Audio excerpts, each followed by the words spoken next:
Hello, welcome to the finale of the Zwift Grand Prix. It's Zwift's Invitational Elite Race Series, where we use innovative formats to find the best racing teams on the planet.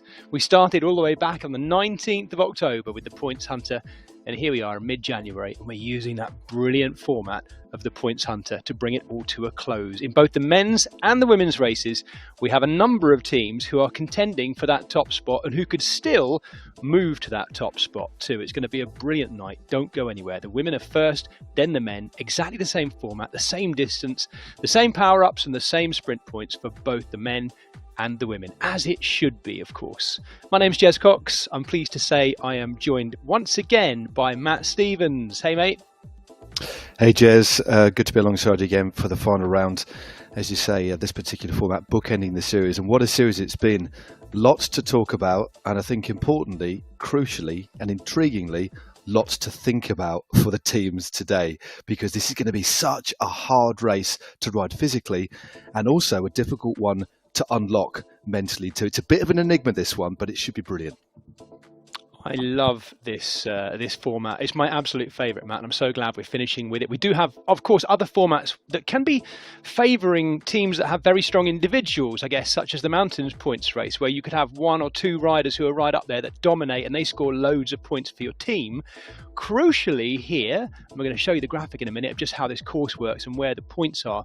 Crucially here in the Points Hunter, anyone who scores any points, even if it's 1 point, is then immediately out of the race. So you score and you're out. It's a bit like the IRL, in real life track racing, the win out. You are effectively scoring a point and then you're out. So the tactics of how you deploy and use your team, absolutely critical on an evening like this. You could get it very badly wrong and you could get it right. And actually occasionally, Matt, I guess you could also maybe get some things right accidentally if the wheels are moving around you. Yeah, let's have a look at the definitely. So anyway, let's have a look at the course, the Royal Pump Room course, because there are the sprint points. There's 4 of them. Crucially, at the first one, there are only 2 points available, 2 and 1. At the second sprint point, the King of the Mountains point, it's 3 points available, 3, 2 and 1. And so with every sprint point we go through, there are increasingly more points and more numbers of people that can score those points available. So at the sprint point, the third one along, it is 4, 3, 2, 1. 4 riders eliminated, and then the final King of the Mountains reverse point gives them 5, 4, 3, 2 and 1. So that's 14 riders who will be out of the race by the time we've gone through all those sprint points, meaning 66 riders will go to the finish. The only problem is, of those 66 riders, only 6 of them can score. 60 riders, Matt, will finish this race having scored nothing. Yeah, hard, isn't it? It's a strange one to get your head around. Obviously, the teams have ridden this format before, but it's really interesting. And I think although we have had one race to look back on, this is still an evolving format. I think that is going to be very, very difficult to get right. Be interested to see what teams use their resources early on. Will there be a few surprises? Because I think it's fair to say in any of the esports on Zwift that I've commentated on over the last few years, this has been the most disruptive and quite complex format. But I mean complex in a good way. I mean complex in a way that makes the teams really think about how to ride this one. Because if what you don't want to do, obviously, is lose your best riders early on. It's almost as if you've got to segregate your team into some of the riders who might not like this particular course because of the climbs, but go all in earlier on to score those points before they get eliminated. So arguably, your weaker riders, and I use that term respectively, or the riders that might not like this course, are going to go all in early. So we could even see some early splits. It's so difficult to predict, especially on this Royal Pump Room course, Jez. It's one of my favourite courses on Zwift. Absolutely love it, and remarkably similar to what we saw a few years back in Harrogate, of course, in real life. Really is, isn't it? It was, wasn't it? You and I were both working up there in Harrogate at those World Championships back in 2019. It seems like an age ago now. I know, it's we'll come back to that. And it is incredibly realistic, isn't it, all the way around. We'll come back to the power-up, because there is one feather power-up there just after the first sprint point. We'll come back to that and think maybe about how that might be used as well. Having said that, though, let's say a quick hello to our colleague, Nathan Guerra. Hey, Nathan. Hey, everybody. Nice to have you back How's with it us. going? All good. Are you feeling a little bit better? A little better. Looking forward to this course. Looking forward to seeing how the ladies and the men take on one of the hardest, punchiest courses and very tactical formats today.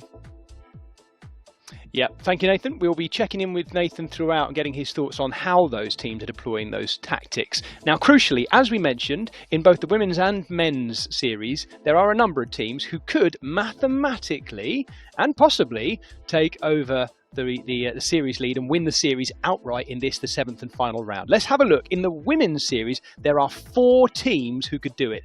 However, we do need to kind of bow down a little bit to this team, Coalition Alpha, who've been so complete and so consistent. They've only had a couple of rounds where they were off the top spot. They've won 3 rounds in total. Coalition Alpha sit on 155 points, hoping to get it all right on the night and make no mistakes. So watch out for that purple and blue kit. Next up in second, last year's winners, Aeonian. What can they do to rally themselves here at the final round and try to overcome that deficit? They've actually only won 1 round. It was round 5 in this series. Can they come good at the last? There are just 22 points that separate Aeonian and Coalition Alpha. In third, Wahoo Lacole, last year's second place finishers. They will want to see if they can move up into that second spot at least again, but they're still within contention of the win. They sit 13 points in third, 13 points behind Aeonian in second. The last team just off the podium. Let's think about them having a chance to get onto that podium, but they still have a mathematical chance of winning the series too. Hexagon in the orange and black. They are only 4 points behind Wahoo Lacole in third. So if not going for the win, getting onto the podium is a must for the women in orange and black. Matt, so exciting, that top 4, such an opportunity. Oh, it certainly is. I mean, it's double jeopardy, isn't it? With double points at the end of the series, it means that no real team has ever been safe.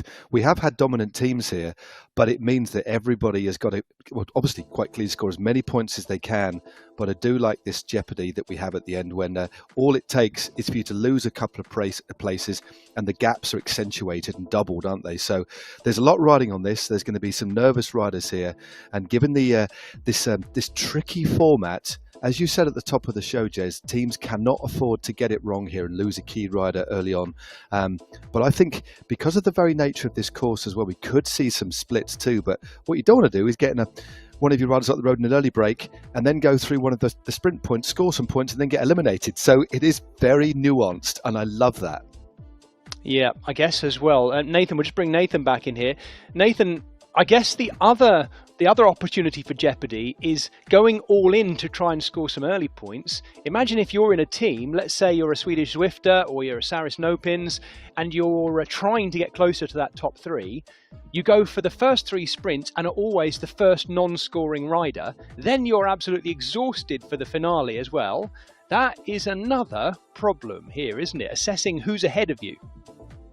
Yeah, it's a big one. And we've seen that actually in the past with point hunters where you had people take a lot of risk up front and then the pressure is on immediately after that. And there's not a lot of time between the points that are available. And so you go all in and you've expended all this energy. And then next thing you know, it's really difficult from that point forward to compete with those who have been sitting in and kind of waiting. There is a lot of opportunity, though, on this course for some of the teams to perhaps use those sprint points as leadouts, even though you could counterattack some of those places. You know, this is short enough with the landscape that's available between these sprint points for teams to play a little bit of tactics with what happens on each of them, or they could race a little bit negatively or a little bit like controlled and settle things down and just wait. It'll be interesting to see how much risk is actually taken. I have a feeling that some of the teams that are a little bit further down but still have a chance at winning, or the teams that are just like, look, we got nothing to lose and just want to have a good day out there, we might see some crazy tactics coming from them. I haven't yet considered, Nathan, and I've never seen this either. I don't know if you have, the concept of one team of 5 riders smashing it from the start, going into a team time trial format and just taking out the first 5 points. I'd have to get my calculator out and work out what they could get there as well. They'd be scoring first, second, third points of those sprint points. I wonder mathematically, I can't work that out in my tiny brain, Nathan, but have you ever seen that before? Yeah, I actually think it's not the worst tactic in the world. You're rolling the dice a little bit to say that the other teams aren't going to score as much as you are by doing that, but you can, if it works, you can solidify for sure a certain amount of points that might be better at the end of the day than everybody else, because they're competing so much for the larger points at the end. So definitely a tactic that could work up front. Right, well, we'll keep a very close eye on how we think the teams are unfolding things. Thank you, Nathan, for that. Matt, let's have a look at the riders being brought, because in both the men's and women's races, there are a few teams who've had last-minute issues as well. It's a tricky time of year, people getting ill and what have you right at the end of the series. Let's talk through who we know we have got, though. Well, let's have a look at the lower end of the rankings. Primo Racing Without Borders there with that wonderful multinational team. Sweden, Germany, Great Britain, Denmark and the Netherlands represented there. Moving on to Rocacorba Collective in the all red, currently in 15th place. What can they do? Final roll of the dice. As you say, this one is really worth going all in if you can, and I'm sure they'll have the attitude and the drive to do that. BL13, led by Megan Anderson there, looking, I think, to move up. Remember, this is the final shake-up, and because the double points, every team, even lower down the rankings, can improve their position in the Zwift Grand Prix. And then finally, in this first tranche of teams, we have Team Castelli, currently sat in 13th. Now, Ibis Synergy are looking to see if they can be inspired by the performance of their men's team, who are doing so well in the men's race, of course. They sit in 12th place with that super multinational team, quite in contrast to the all-German team of Beast Mode, who are in 11th, in the black with the very aggressive-looking Golden Lion. Let's see if they can bring the force tonight. Next, Esports, also hopefully inspired by their men, who are definitely challenging tonight for the series lead. Their women sit in 10th place, led by Greg Abbott in the green and blue, and Movistar are in 9th with 3 Swedish riders, and they'll be looking for Mika Soderstrom, I suspect, to try and hang on to that final sprint. She stands a good chance, I suspect, of being in contention for the 6 points at the finish line, maybe. Indeed. Let's move on to Sarith, who currently occupy 8th position. Again, another wonderful multinational team. Of course, Gabi Guerra there as well. Of course, Nathan will be watching with interest, no doubt. Only a few meters away from her. She performed exceptionally well last week. Of course, could be a key rider tonight on the Sarith squad as they look to move up. Team Swedish Zwifters, unsurprisingly, the all-Swedish team currently sat in 7th. A lot of experience in that team. What can they do to combine and to do something special tonight? Team 2024, unfortunately, they have lost a couple of riders with sickness. So are only fielding 3 riders, Catherine Fura, Madeline Kuntz and Marianne Paquet there for Canada. And finally, before we move into the top 4, Toyota Elite. Lucy Harris, I think, could perform well on this course. And of course, they can't move up to the win, but I think they can move in and seriously target the podium spot. So watch out for those guys. On to the final 4. Reminder, all 4 of these teams mathematically could win the overall series tonight. Hexagon, the French team, in 4th. Wahoo Le Col, by the way, a little bit of note on them, sitting in 3rd place, last year's 2nd place finishers. They've had 2 changes tonight. Zoe Langham and Frances Owen, 2 of their strongest riders, actually still listed there, but I can tell you they're out. They're replaced by Joe Patterson and Rachel Brown. So a last-minute change for Wahoo Le Col. Will that have an effect on how they play things? Aeonian, last year's winners, currently sitting in 2nd, but as we know, 22 points behind the dominant team of the series. In fact, I would argue the most dominant team of the series, men or women. Coalition Alpha in 1st place. All the big players there with Lethbridge, Bates, Wilkinson, Sidlick and Paul. Can they bring it one last time? We have just 48 seconds to go until race start. That's all the riders locked and loaded. As we know, a couple of teams, sadly for 2024, who started so well, the American team, down to just 3 riders. So their chances of scoring big on the night are not great. We could see them slipping, well, even out of that top 10 potentially. An opportunity for others like Swedish Zwifters and Saris to move up. Matt, Nathan, buckle up because we are ready, and so are the riders on the start line. 27.5 kilometres to go around the Royal Pump Room 8 in the virtual world of Yorkshire, based on those Yorkshire 2019 World Road Cycling Championships. It's mirroring very closely the final finishing circuit that was used on the edge of the park there. If any of you were there in real life, you'll know that the park alongside the riders right now was absolutely soaked because it lashed down with rain all week. It was classic Yorkshire weather. None of that today, because in Zwift World it is beautifully sunny and shiny. Here we go, hexagon right at the front, and the riders are off. Who is going to go for these first sprint points? It comes after only 2.6 kilometres at the sprint reverse point. After this first one, we have a much bigger gap of some 10 kilometres until the next sprint point. This first one, if they want to get some distance between them and the other riders, Matt, they're going to need to go very soon. Yeah, you can already see just the shape of the bunch here as they head. This is basically the way that the race would normally finish, heading out initially. As we're looking at the squad of Coalition Alpha. Back to my point about the shape of the race, they are moving pretty quickly here. They are moving very, very quickly indeed. Just down the descent, give a wave to Scotty and give a wave to the brew house. Spent many hours in there a few years back, just on the corner there. But no, this is going to be fascinating. As you said, this first sprint, absolutely crucial. Those first two riders will lose, and as we move through these points, more and more riders will drop out of the race. And I would imagine, and I think it's probably worth bringing Nathan in just a few moments' time to talk about that this can't be left to chance. Every team here will have already, one would imagine, designated somebody to try and attack early, as we see Klein moving clear from beast mode. Julia Klein has gone solo. Now don't forget, let me remind you, at this first sprint point, which comes after only 2.6 kilometres, only 2 riders can score points. 2 points for the winner, 1 point for the second place. So if they go for this and don't come across the line, it's going to be a problem. Nathan, strong early move by beast mode. This is Julia Klein who's gone clear. Looks sensible, doesn't it?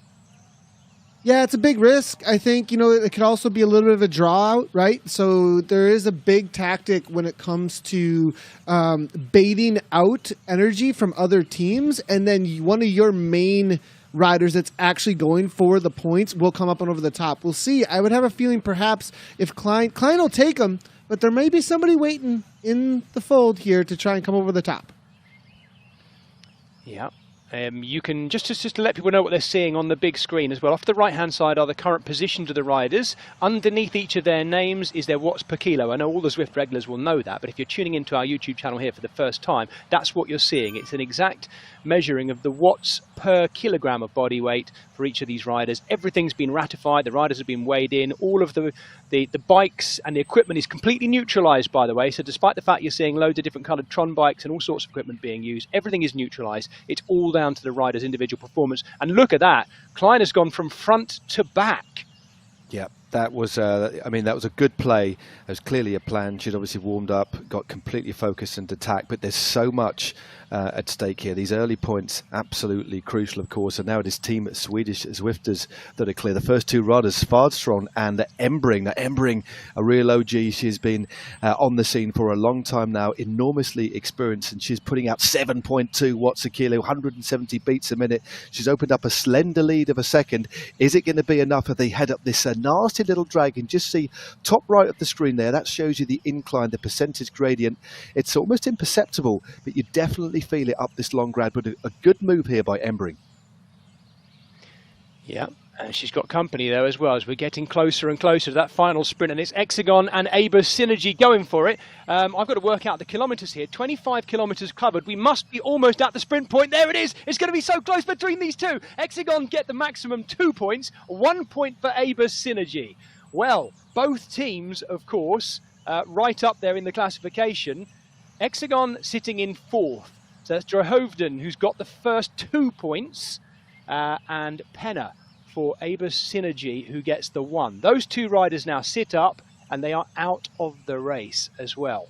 But they've scored, crucially, for their team. A roll over the top now from Saris Nopins, and another move rolls over the top. Once again, Hexagon are in it. So the French team, in those golden jerseys, black shorts, are well up for this. They've picked up, at the next little rise, they'll pick up a feather power-up.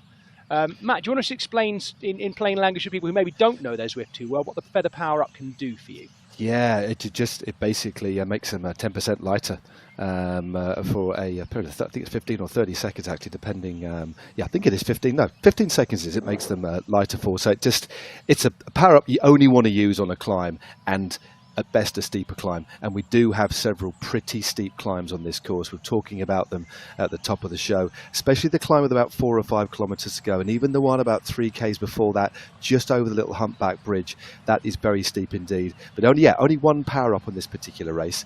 But on this course, that is the power up that you want. There's not much flat at all. In fact, one of the flatter sections, as you can see here, is just before we approach the finish. This would have been the way that they took it in the World Championships for real. 5 years ago it is.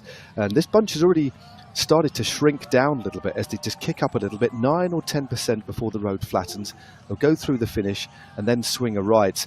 And then it's a long, straight drag. It's one of the longest climbs on the circuit, although I'd only really call it a drag rather than a big climb. But several riders were dropped after that really frantic start. I just wanted to ask a question, Jez, to Nathan, if we could just bring Nathan in for a second. We've talked about this race, this particular format, Nathan, being enormously nuanced. Do you think that every team would have looked at every single rider with a very specific role, but within that a little bit of lateral play? How precise do you think the tactics the big teams have gone into this race with?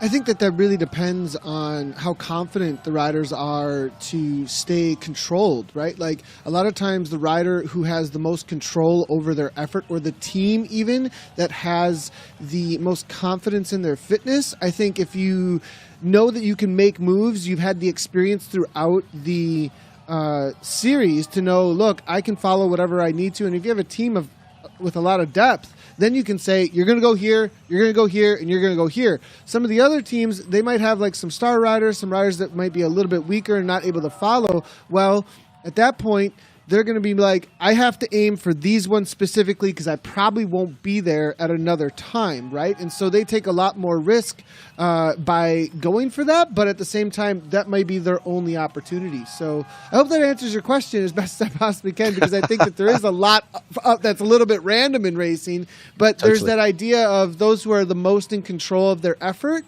and aren't at their limit. They're the ones that are going to be able to have the most choice in that matter. Fascinating. Thank you, Nathan. We have an attack at the moment from Beast Mode. That lovely table at the bottom, my mathematical pea brain even really quite enjoys that, because I can actually work that out nicely. There are the 4 sprints and then the finish. And it tells you, of course, how many points can be scored at each one. Hexagon sitting on top right now, having scored 2 points ahead of Aber Synergy on 1. Nobody else has scored anything just yet. And if it were to stay like that, you see those teams moving right up. Let's remember, Hexagon is one of those teams who could win the whole series overall tonight. They started brilliantly. They've also got other riders like Motas, who's trying to get up here alongside Haag, who is out front by herself right now.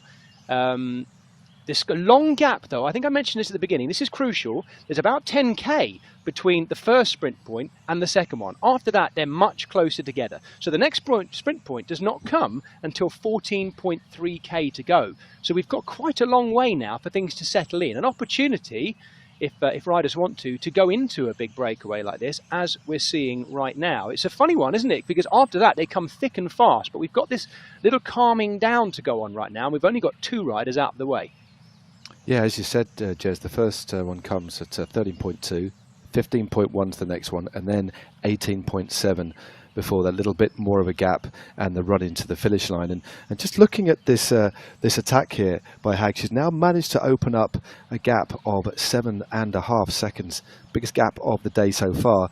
But given the I like to use this word occasionally, the paucity of points that are on offer today, not many points at all. There could be several teams many teams that don't actually score any points tonight at all. So that's going to be an interesting one. So they're really, really scarce, and so massively important, I think, to have a plan, but also to react as well. But Haag, this is clearly a play. by Hag, who's now opened up her lead to just about 10 seconds. It's a good move. She's riding and holding between 5.5 and 6.5 watts a kilo on this Dragon, as you can see at the top right-hand corner of your screen. This is 5%. It goes on for about 2 or 3 kilometers, and that great picture-in-picture there shows that she's fully out of the saddle using that high torque, low cadence technique, which many of these esports riders use. This is the long, very draggy climb that caught a lot of riders by surprise riding out of Harrogate. The start of it, turning away from the park, was where in the men's race, Mathieu van der Poel just literally pulled the plug, didn't he? He was in that leading group. And I think actually, I've really enjoyed the London World. I enjoyed the fact that, of course, where were we? The PRL Half London course, that Surrey had been pulled up to replace the whole south of London last week. This week's World in Yorkshire is incredibly true to life as well. The amount of detail that's gone into this, mirroring the course at Harrogate, is remarkable. But this is a testy ride. You I think IRL, Matt, would have ridden that finishing circuit as well in Harrogate like I did, and this was, and it's mimicking it here in Zwift very clearly, kind of imperceptible drag. Just hard enough to make it really work.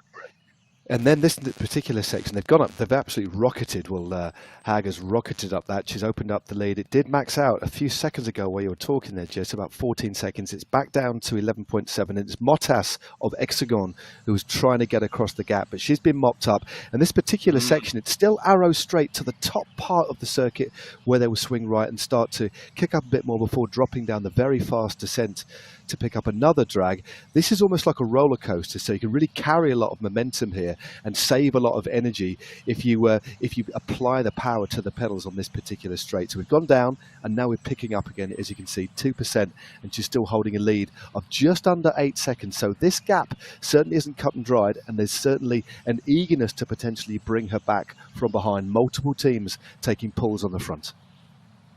Yes, it's the long ride out into the rolling hills in amongst the sheep and the farmland, well away from Harrogate itself. I must stop talking about those IRL Worlds in 2019, but this is where the various different campsites were out this way. So many fans camping out and enjoying watching the racing. And the reason I bang on about it, Matt, we're banging on about it a little bit, is that the wonderful thing about Zwift is that we get to kind of preserve that world of Harrogate that so many people enjoyed IRL on our televisions, and then get to relive it again and again and again in racing. Totally. And in training. It's fantastic. I couldn't agree more. It's almost, we live in this modern era, but it's almost quite nostalgic. Every time I ride on this world, and it is one of my favourites, when it's a choice to ride on, I generally do hop on and do this very circuit, the Royal Pump Room 8, as we look at the bunch chasing behind, still on this long straight road. But she's managed to pull out her lead now to 8.9 seconds. But just look at her heart rate, 4.4 watts a kilo. And by far, unsurprisingly, she's got the highest heart rate at the moment, 195 beats a minute, as the road just starts to drop before it kicks up again to that right-hander. There's another little drag of about 4%. And then there's that really fast little descent with a switchback before the next drag up to the next right-hander. Yeah, that heart rate is a lot higher than almost any of the other riders in there. She is working that bit harder. The watts per kilo indicate that as well, always knocking somewhere just above 5 watts per kilo. She is working well. 5 to 6 watts per kilo consistently since she attacked Elisa Haag here, the German rider from riding for Beast Mode, who's sitting in 11th place. But Matt, this is what I'm talking about. She's chosen the longest gap between sprints to go for a solo break. If she gets caught just before it and comes 4th, because there's only 3, 2 and 1 points here, this will have counted for nothing other than the fact we're talking about her. And she may find herself caught by the peloton and be out behind them as well. Yeah, but she's built the lead up again, so she's really persisted. There's no real cohesion in terms of an organised chase, as you can see. And just by the shape of the bunch behind, it's not in that teardrop. It's quite bunched across. The bunch in this particular position, almost as wide as it is long, just showing that they've backed off ever so slightly. So much, in fact, the lead has shot up now to 13.5 seconds. So very interesting. And as we thought, this bringing Nathan again. Nathan, I think it's fair to say that although we've seen a lot of aggression so far, because this is so complex, it also could become very, not so much negative, but exceptionally tactical. And we could see the Peloton really back off the pace a bit, because they don't need, because if she does take these points, she's then out of the race, and we've got essentially a hard reset, haven't we? Yeah, and I also think if you look at this pop bank descent, I think that's a big reason why the riders are kind of Alicia Haag at this point. She's trying to open up enough of a gap that it doesn't get eaten completely away on the descents. And this is one of the first times at the very, very high level we've actually been back on this specific course since new pack dynamics were developed, actually, that don't reward the roll-through speed quite as much of the big Peloton. And so Haag and Beast Mode, and they got some good DSs in there. They know that. They're in the back of their heads going, hey, with new pack dynamics and the ability to stay away, perhaps the downhills isn't going to roll through quite as much unless they really work to bring her back. And now you can see the pressure coming on, though, from Motaz. They want to bring this back before they hit the bottom of the climb, as you can see. But did you see how much time came back on Pop Bake Descent? I think the pack was really trusting that and now taking that momentum forward. By the way, chaps, I don't know if you've noticed this. I don't know whether we can just bring up Elisa Haag's picture again, picture in picture there. We're focusing very much on what's going on in the game. In real life, though, if I'm not mistaken, her handlebars have turned to the right slightly. It looks like her setup may be failing on her a little bit there. I don't know whether her front wheel bracket has come loose, but she's actually turning across herself ever so slightly, and she's getting company right now. This is Motaz, who we've seen going. Beast Mode have started with serious intent tonight. 3, 2, and 1 seconds available. Not for another 3K, though, but this is an overlap, and Haag now, I think, starting to really feel it. Look at the watts per kilo, starting to drop a little bit too. Yep, and she's also dropped Haag's her featherlight as well. Sorry, Matt. Yeah, you know, again, quite often you'll see riders use the featherweight power up to attack, of course, but quite often, if you're overtaken or you're struggling to hold the wheel and you really need to stay in contention, that's when you'll use your power up, and that's what we saw. Haag dropped it just as Motaz went by, just to give her a little bit of extra assistance, but that part of the climb wasn't particularly steep. It flattens here only for about 200 or 300 meters, and then it really starts to pick up into the descent, and then we've got that little hairpin, and then it kicks up, and then we've got another exceptionally long drag where we'll get the next amount of points of this next climb coming up after this descent. Is a pretty hard one. It's a good 2-minute effort, 2.5 minute effort approximately. It's steep as well, isn't it, Matt? It's particularly steep. It comes at 14.3 kilometres to go. So she's got a couple of K, 2K to keep this going. I actually thought at one point there, it looked like Elisa Haag was going to get on Motaz's back wheel. Tried to drop the power up to get back on. It's not worked, though. And I think we could see her being fed back into the peloton. And she deserves better than that, actually, because she really built up a great lead. But it's all about the timing, isn't it? And she went, by the looks of it, went too early. If she'd done it a bit later, like we've seen Motaz do here, I think with the power she had, it might have worked. Oh, totally. She's not quite been caught yet. We've got Motaz in the super tuck, just saving that little bit of energy before, as you said, that road really kicks up. But Haag is at 6 seconds behind Motaz, and then 25 seconds behind our French leader of the peloton, led by Steph Clutterbuck. Here is the peloton behind, so there's a big gap. So Haag herself still has 20 seconds over the peloton, as Motaz, just at the right time, deploys the featherweight power up. So good tactical deployment of that power up, especially on that steep part of the climb. So it looks as if Motaz, one would imagine, unless something catastrophic happens, she should stay away to take the maximum points and disappear from the race. But Haag is still 9 seconds behind, with a big gap now. But of course, the peloton don't need to worry too much at the moment, because this isn't a race-winning move. This is what we have to constantly remind ourselves. This is a break that will serve a purpose. All being well for that team, she'll score the 3 points, but then she will be gone, and then we'll have this reset, and the race will essentially start again. Yep, this is massive, Matt. We've got to look at this and say Hexagon, who was sitting in 4th place coming into the day, they are now looking to score maximum points in the first 2 sprints. They started today only 4 points off the podium, 4 points behind Wahoo Lecol, who we know have had problems with a late change to their start list.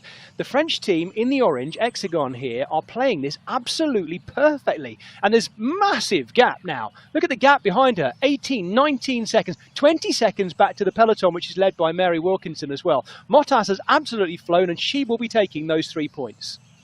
Yep, definitely. Any moment now. That's certainly. Yep, but she's got a little bit further to go, but 18 seconds. So we've got this little right-hander. And then the road gets steeper again. It's a horrible climb. It's steep at the bottom, then flattens a bit, then kicks up again at the point you don't want it to, just after this mini roundabout. The gradient flattens slightly, then goes up again.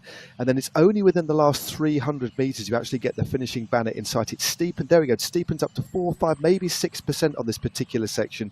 And you can see the archway in a few seconds' time as we look at Harris, who's trying to go for second place here. She's now 15 seconds behind Mottas, who looks like she is going to take the points, and drops her power up for Toyota Elite Cycling. So it's going to be a real battle for the second and third place here.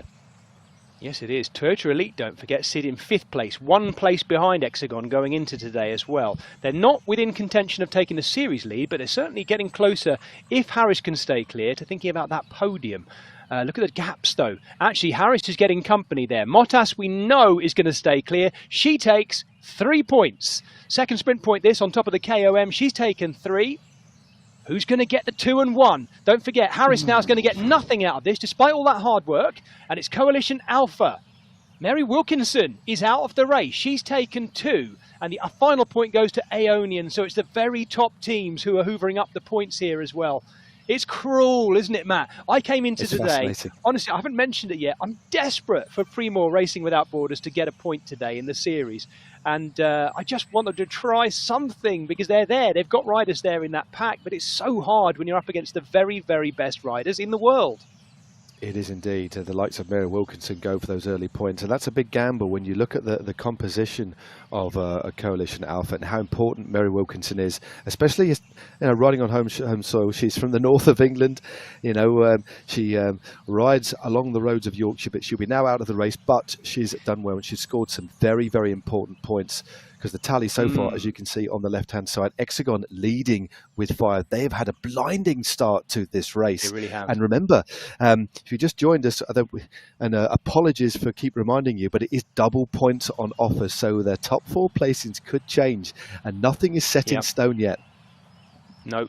Crucially, by the way, the riders that Lucy Harris is going past are out of the race now, of course, because she didn't score any points. She was the first non-point scorer, but of course she was well clear of the peloton. So she keeps going now, and it leaves her in the lead. And it's not long to the next sprint point. There's only 2 kilometres that separate, of course, the King of the Mountains from the sprint back where we were. They then go around a little bit of a loop, and they reverse what we've just done. That's why it's called the Royal Pump Room 8. It goes back in the opposite direction, a figure of 8.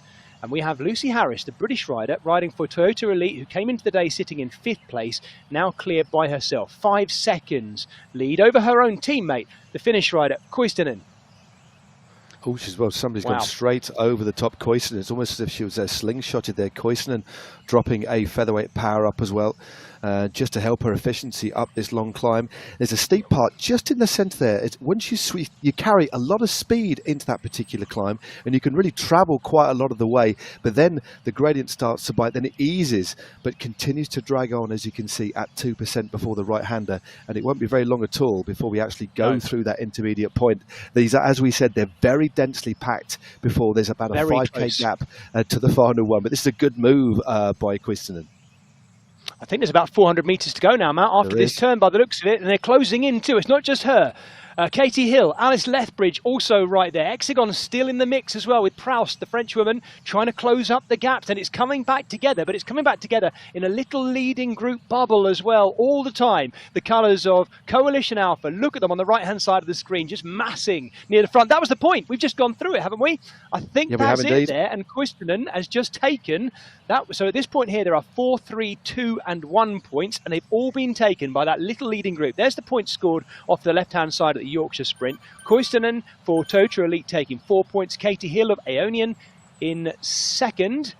Alice Lethbridge of our leading team, Coalition Alpha, taking 2 points. And Proust of Hexagon still scoring more points, the French team. I think, Matt, we are looking at a situation here where we could see, I'm pretty certain we're going to see Hexagon seriously challenging Wahoo Lacol. We've barely mentioned Wahoo Lacol so far. And they've had to change their lineup. I wonder whether that's part of it. Yeah, I mean, they are really laying down the gauntlet today. I think it's fair to say that across both the men's and women's teams, and I have said it for the last 3 or 4 weeks, they have been the standout breakthrough team of the Zwift Grand Prix this year. But we've only got, I mean, the gap between that sprint and the next one, only a very slender 3.2 kilometres, and they are rattling along. They are really eating up this virtual tarmac on this Yorkshire circuit. Before we get to the next set of points, let's bring in Nathan again, just to get your assessment, Nathan, of what's been going on. What a ride so far by Hexagon, but Coalition Alpha and Ionian only 2 points behind, mate.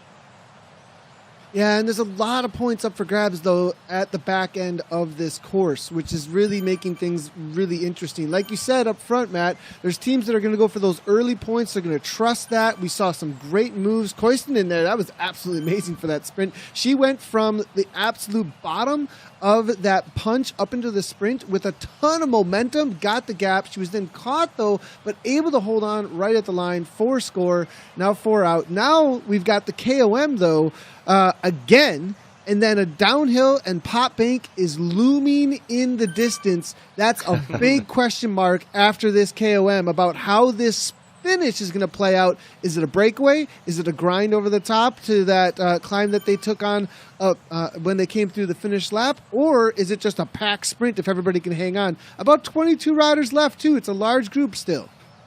Yes, and your wife, Gabby, who is just alongside you, I think, Nathan. I can just hear the sound of her turbo trainer. She's now taken the lead of this group with her teammate too there. Weissman and Guerra right at the front for Saris Nopins. Looking good. How's she looking IRL to your right, I think, Nathan, or left?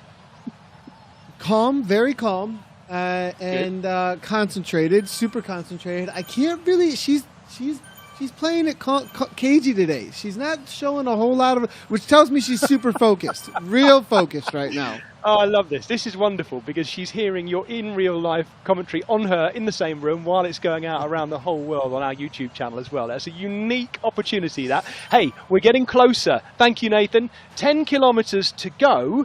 The final King of the Mountains point comes with 8.8k to go. They've got to ride back out in that direction. They've gone around this little loop now, and this is where they complete the figure of 8 by going back out to that King of the Mountains point. After that, there will be 8.8 kilometers of sorting themselves out before that final sprint. Don't forget, at this next KOM, there is 5, 4, 3, 2, and 1 points for the first 5 across the line, and that will leave 66 riders yet to score, of which only 6 can score on the very final finish line. There is the points scored so far. Hexagon having a brilliant day, scoring every single point so far. First, and 4th. But Toyota Elite showing real intent at the last one too, to try and move up. Notably, it's kind of rallying of the teams who are in 4th and 5th. Matt, dare I say it? No mention really of Wahoo Lacole so far. I'm feeling for them. They were 2nd in the series last year in the inaugural Zwift Grand Prix. Tonight, they look a bit on the back foot. Let's see. They certainly do. As we were just saying, there's still a lot of points to be taken. You can just see that very helpful graph on the bottom left of your screen. The next sprint point that they will pass through the Queen of the Mountains is 5, 4, 3, 2, and 1. But they've got to do something special here. They're still not out of it, but what they cannot afford to do is miss out on points on this particular sprint. Let's have a look. Big it is a team. It's big launch and some power-ups being dropped here. It is Bates who's going clear for Coalition Alpha. Yeah, she wants to get those 5 points if she can. We know that she's been, in this series, Matt, I think it's safe to say Lou Bates has actually been unmatched in uphill sprints. Rises, long drags, things like that. She has been, well, the others will know just how dangerous this is. And they might even, dare I say it, they might even think about not trying to challenge, but not yet, though. Ariel Verheeren going after her, the 2 top teams racing for top points here. First team and second team, Coalition Alpha and Aeonian going for this one. Well, Bates, it's only around the corner. You can't see, it's literally just around the corner as they swing around this mini roundabout. They will see it, but it looks like Bates is going to get it. She's fading ever so slightly, but she has indeed done enough there. Wow. Second place for her, then Holdcroft and St Etienne from Hexagon also scoring again there. Fantastic stuff. Yes, well, you say fantastic stuff, Matt. Don't forget, these riders can't score any more after this point. That's so it. even though they're getting in amongst the 5, 4, 3, 2, 1 points available there, if you get the 1 and you were feeling really good, you might now be kicking yourself thinking, I had a chance of getting those 6 at the finish line, because that following group isn't massive. That's definitely not the 66 riders left in the race. In fact, we've just seen riders rolling through on this figure of 8 course going in the opposite direction. So we know there's been a lot of riders dropped. And here is one of the big riders, up-and-coming riders of the series, Columbia. Do you remember in the last round how long she was out there for on the London course by herself, Matt? She's not going to do it again, is she? Look at this.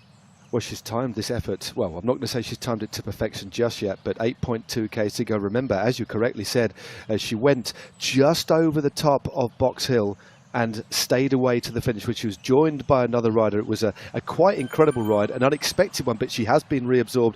I had no more points out on the road until the finish now, remember. And it is Coalition Alpha heading in to the all-important final sprint, who lead now with 9 points. Ione in second, equal there with Hexagon with 8, and then Toyota scoring finally with 4. So, and just a small clutch of riders. But these next 2 climbs, although there's no points to be scored at the top, this is where I think the stronger riders are going to come to the fore and try and whittle it down, because as you know, Jez, this next climb is hard, and then the next one after that, which only comes 2 Ks over the top, is brutally steep and the hardest climb on the Yorkshire course, and that's where I think we're going to definitely see some attacks. What an elite leading group as well. This is not the peloton, what's left of the riders. This is now a leading group with many, many more riders behind them. 66 riders have not scored. 66 riders have not been eliminated. And this is what remains of the front end of the race now. I mentioned, would it be Mika Soderstrom for Movistar who'd be battling for those final points? She's right there, the Movistar rider. 2 riders from Saris Nopins. Gabby Guerrero there trying to get back up to Columbia, who's gone again. I wonder whether she has something more. We saw her go, how many times did she attack on Box Hill 3. last week, Matt? It was multiple times, wasn't it? It was. I mean, we were almost thinking, is this the right thing to do? She's a rider that we haven't really talked about too much, but that was a real burst onto the scene last week. It was a spectacular race. But what I was impressed with was her ability to recuperate after attacks. And look at the damage behind. And we knew that this particular section would be ripe for trying to rip things apart. And that's all she's doing. Hammer blow after hammer blow. And there's another stiff climb to come after this one. Nathan, so impressed by Columbia. She's taken these last 2 races really by the scruff of the neck, hasn't she? Yeah, Columbia is dangerous for sure. We've seen it the last couple of races. She's definitely one to be watching out for, a marked person. And she has been going at the absolute perfect times. Roll through speed, attacking the downhills, taking it to the racers when she knows everyone's hurting. That's when you got to go, right? Those who are experienced in racing, when everyone's hurting, that's when the breaks are going to happen. And that's exactly what she's probably thinking is, I know I'm hurting right now, so they've got to be too. Nathan, you're such a professional. Yeah. You're such a professional because your wife is locked on her wheel about a metre away from you sitting right now. Gabby is locked onto her back wheel. You're such a professional. You're not even mentioning it. You're allowed to mention her. Oh, they've got company, and it's Wahoo Lacole mustering things at the last. Can they bag up the points and salvage their 3rd place on the podium? It's all coming back together at the front end again. 6.4 to go to the finish, where there will be 6, 5, 4, 3, 2, 1 points available. And at the moment, that little leading group that's forming there could take all of them. Mika Soderstrom's gone off by herself, though. While we were watching that, she's overlapped right at the front of that group. Yeah, there's 5 riders are clear. It is Colombi, Simniak, Fura. Of course, Gabby Guerra is just leading at the moment, and Soderstrom. They have a 3.5 second lead over Brune of Beast Mode. Aitken is there, and Luis van der Heuling is also there for Next Esports. And then, well, the first 6 places where the points are going to be scored are spread, and there's a desperate chase behind the group just behind this one to get back in contact. They need to do it within the next couple of 100 meters using the momentum of this descent, because in in about 500 or 600 meters time, we get up to a very, very steep climb indeed. It's a wall. It's the nearest thing we have on Zwift, save for the climb to the tower on out to Zwift. As a muro, Italian for wall. It really is very steep, and I'm expecting, Jez, for this group to split again, and I think we will see the Italian Colombi go on the offensive one more time to finally snap the elastic. She seemed to have the ability to go again on... there she is at the front. on the climb of Box Hill last week. Here she's not even waiting to the steepest part, Matt, either. Just going to the front, surging a little bit. Let's watch the watts per kilo. She's cut it now because she's rolling on at 1.3 watts per kilo. Slightly downhill into the dip. And this is going to set up that tough final rise nicely. Saris Nopins with 2 riders in this leading group. This is a great ride by the team who started the day in 8th place. They could well be seeing themselves move up, not least because 2024 only started with 3 riders. Great opportunity for the women in white and pink.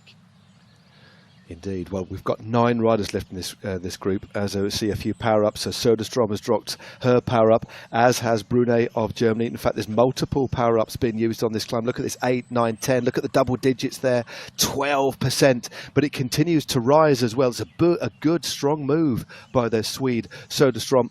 But latching on to her back wheel is Fura of Switzerland. And Gabby's there as well, looking good. Saris Nopins half a second behind. There she is, out of the saddle. No power-ups being used, but look at that. She's managing to move through as the gradients continue into double digits. And again, just bringing Nathan briefly. Nathan, just explain how hard it is to recover on this little drag, even down the other side. This is arguably, I think, the hardest part on this course to get, to recover and go again, isn't it? 100%. This is where the break happens right now, over the top of this, and you can see exactly that's what Columbia waited for. Now it's whether or not you want it. I remember so many times trying to hang on exactly at this moment. Over the top, you start just looking down at your feet and dragging the heels as much as you can for every last bit of power and speed that you can find. This is the race-winning move. Well, Columbia, look at this, knocking out the close to 6 watts per kilo, just consistently tapping away. And she's going to, well, it looks like she's even going better than last week on the London course as well. This is a shot of her from the front IRL on the left of the screen there. Look at that heart rate, 182. Not quite as high as it was, but she is working incredibly hard. No one getting any draft benefit from her as we bring up the draft cone there either. Far enough in advance to just be ploughing her own furrow. Gabby Guerrera is chasing. Yeah, she's Gabby's just at 3 seconds to go too. Yeah, this little downhill section, as you can see, minus 2%. They'll swing left. They'll continue on this little downhill section, and then we're basically going on this reverse roller coaster section. We swing left. We lose elevation all the way into the heart of Harrogate, but there are a couple of nasty little drags on the run in here. But this is what Columbia has done so well in the past. She's only a very light rider, but on that flat section down there that we just saw a few moments ago, Jess, she was still putting out well in excess of 6-7 watts a kilo. This is mightily impressive, and Gabby Guerrero now fading a little bit. She's at 6 seconds, so the first 5 riders are at 6 seconds, and the final rider on the road that will score points at the moment is Bruni of Beast Mode Powered by Rose, and she's at a whopping 15, and further behind her, the 7th place rider on the road is 23 seconds. So it looks as if the points on the road between the top 6 are sorted, but not necessarily the order. So good riding here by Columbia, who continues to power along. Gosh, she really is. She really is hanging on to this. Let's remind ourselves, the riders from 7 down on the right-hand side there in those positions, if they stay in the positions they're in, they'll score nothing tonight. Nothing at all for their team. What a hard way to be doing it as well. Incredibly hard. This woman is unbelievable. Look at the gap behind her. 12.5 seconds now back to Gabby Guerrero, who won't give up chasing either. But, well, Columbia, absolutely no doubt about it. Celine Columbia, the revelation of this year's Zwift Grand Prix for the women. In fact, overall, I can't think of any of the men who've made a kind of breakthrough like she has. And here we are coming towards the final points. Look at the points scored down there. It is quite the breakthrough, Matt, isn't it? Oh, it certainly is. I mean, it's a rider that I think it's fair to say that I don't recall talking too much about, but it's a real breakthrough last week, and it's her tenacity, and she clearly knows how to break the will of everybody else on a difficult course like this. She's got that ability to go again, and almost bludgeon the opposition into submission like a boxer was with their opposition on the ropes. It's quite brutal to see, but it's devastatingly effective. 2.7 kilometers to go, and she now has a lead over Gabby Guerra and Fura and Simench, and Brune is now joined up, and Söderström. So the next 5 riders on the road are all joined together, and we have a big gap to the next group as a featherweight power-up is dropped just on this little drag. So she's using her featherweight power-up just at the right time to possibly even extend her lead here, Jez. Yeah, 2.5k to go. Coming back into Harrogate to the finish line to bring it all to its conclusion, to conclude a whole winter of racing that started all the way back on the 19th of October and rolling through Christmas, New Year, and now into, let's call it spring in Europe anyway, but wherever you're watching all around the world, it'll be all sorts of different times of year. Thank you for joining us, because this is the conclusion of the Women's Zwift Grand Prix in its second edition, and what a series it's been. What a way to finish off. Only 6 riders can score points at the end here to add to their team tally, and then we're left on countback trying to work out who has won this series, because there were 4 who could have done it. Absolutely bringing it tonight, Hexagon. Wahoo Lacole showing themselves. And, well, now we've got a team who are quite a long way down. Castelli and Celine Colombi, really all about the individual performance here. She'll add a massive points tally to her team, of course. Might see them moving up into the top 10 after tonight, maybe. But this is an individual moment of brilliance, Matt, isn't it? It is, but it's very interesting. It's a wonderful ride. It looks like she is going to hold on. She's got a lead of 12 seconds now, so it's coming down ever so slightly with 1,900 metres to go. It looks like there's actually a little bit of organisation as the riders behind Guerra, Fura, Simench and Soderstrom start to work a little bit, but the gap has got out again now. But interestingly, Coalition Alpha leading with 9, Ionian with 8, Hexagon with 8. They don't have anybody in the mix in this front group. They've used all their riders up, and that's the risk you take. If you use your riders up earlier on to score points, as we know, that's the rules. They won't be in the mix at the finale. So there'll be a few teams here that are going to move up, but can anybody break the lead of a Coalition Alpha? I'm not too sure it can actually be done right now, but this is a fantastic solo ride at the moment by Colombi. 17 seconds is the lead, 1,300 metres to go, Jez. Yeah, all 4 of the 4 riders on your screen will score, as will Colombi if she stays out where she is, and 1 rider from behind. 6, 5, 4, 3, 2, 1 on the finish line. And then I can tell you at home now, we'll have a little bit of a wait for other riders to finish as well, and then for us to work out all the points tables. But so much to go over on what has been an absolutely frantic race again inside the final kilometre for our leader. And Celine Colombi is going to hang on by the looks of it. She has 20 seconds of lead over Catherine Fura, riding for the 2024 team. She's rallied herself for a team who've started with only 3 riders today. A great performance by her individually, even though it won't necessarily help her team too much today on a day when they can only score so many points. Colombi, revelation of the series, individual brilliance, and I wonder whether there might be some of the teams, dare I say it, guys, higher up, who might be dropping her a message or two in between this and next year's Zwift Grand Prix. Hot property. Indeed, the older contract esports rumour mill will go into overdrive after this edition of the Zwift Grand Prix, that is for sure. But here she is, she swings left into the finishing straight, and with a gap of 20 seconds, Jez, she can really savour this moment. What a finale to the season. Utterly dominant. Celine Colombi, we take our hats off to you. You have been the individual breakthrough woman of the series. She takes the final points. Our first rider across the line in this, the finale of the Zwift Grand Prix. And Celine Colombi can freewheel. At long last, she can freewheel. There are the other riders who are in that group as well. I wondered at the beginning of the day whether it be Mika Soderstrom who's going to get the final points. In the end, she'll get second place by the looks of it for Movistar. Movistar second across the line. 4 more points to be taken. And look at them come. Bang, bang, bang, bang. 1 more place to be taken, if my counting is correct, I think. And at the moment, that's Sidlik, who's back there for Coalition Alpha. Wouldn't you know it? The first Coalition Alpha rider to be in the finale here. Well, I tell you what, Matt, this is going to take some working out, isn't it? They've scored pretty well so far. They've not been utterly dominant tonight, but still there. This is important, yeah. So Sidlik takes the final point available, 1 singular point to add to the tally of 9. So, just using very basic maths, Coalition Alpha should have 10 points at the end of the night. That should see them win this round. But again, well, there's a little bit more working out and confirmation. But yeah, an absolutely fascinating race we've had here at Harrogate. It's always so hard. A dominant performance by Colombi. Another standout performance as well from Nathan's wife, Gabby Guerra, there for 3rd place on the day as the rest of our riders stream home here and drop down towards Betty's tea room.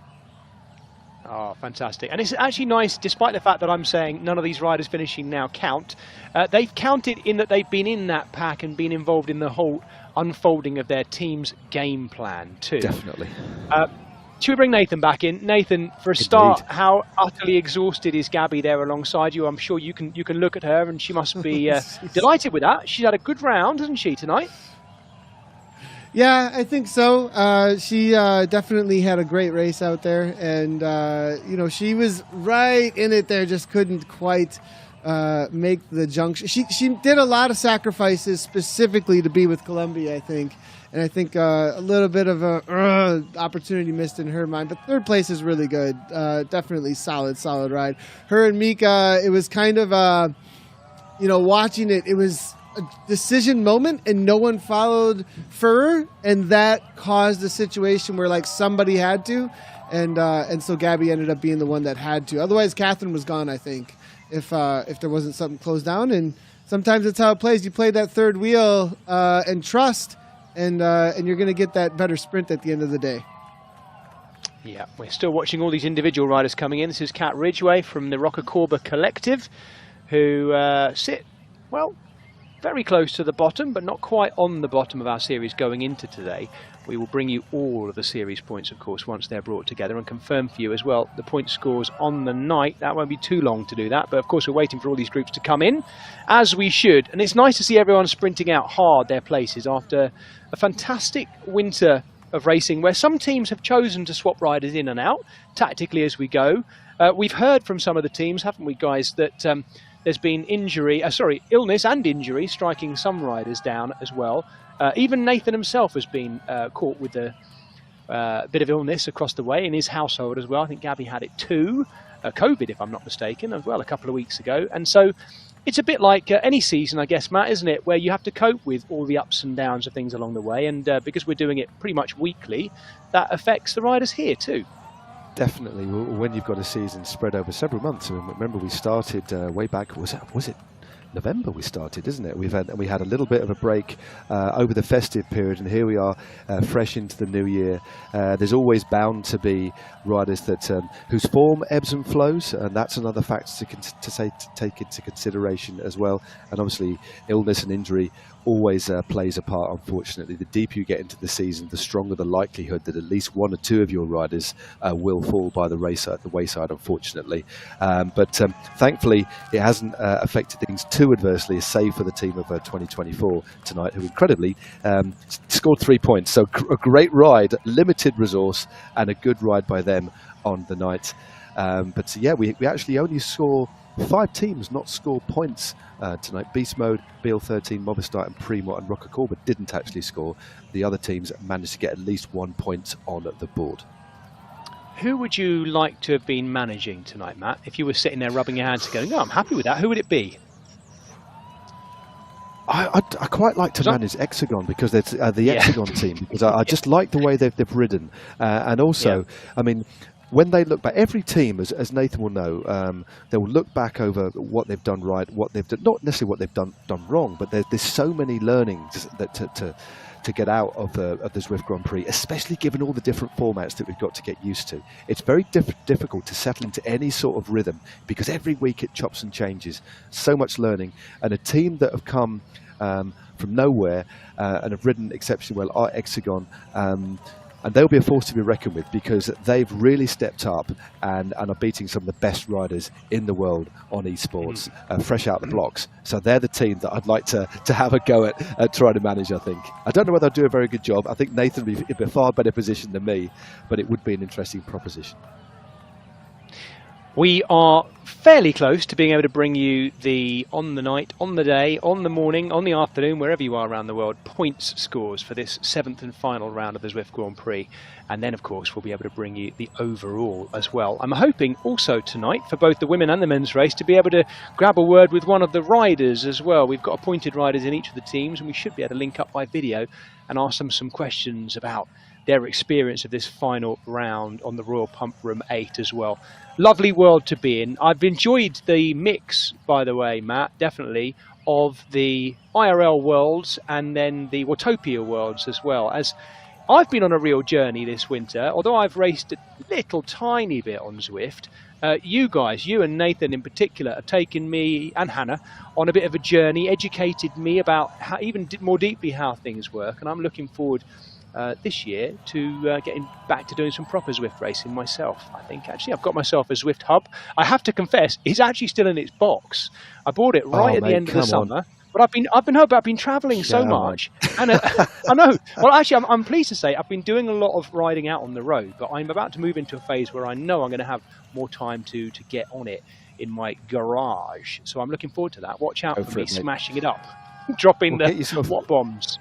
Well, in a few weeks' time, not too long at all, we're moving on from the Zwift Grand Prix, the biggest event ever that we've had on the Zwift platform. It's the Zwift Games, and anybody can ride. So perhaps when you've got a bit of free time after TDU, mate, unbox your Zwift Hub, and we might see you in the Zwift Games. I would love that. Yes, the Zwift Games, as Matt mentioned, all the way through March this spring. 3 weeks in a row, starting with the Sprint Championships in that first week. 3 back-to-back scratch races, effectively, in those sprint championships. Then moving into the second week and the epic championships, over 80 kilometres in length. So that'll give you something to get your teeth into.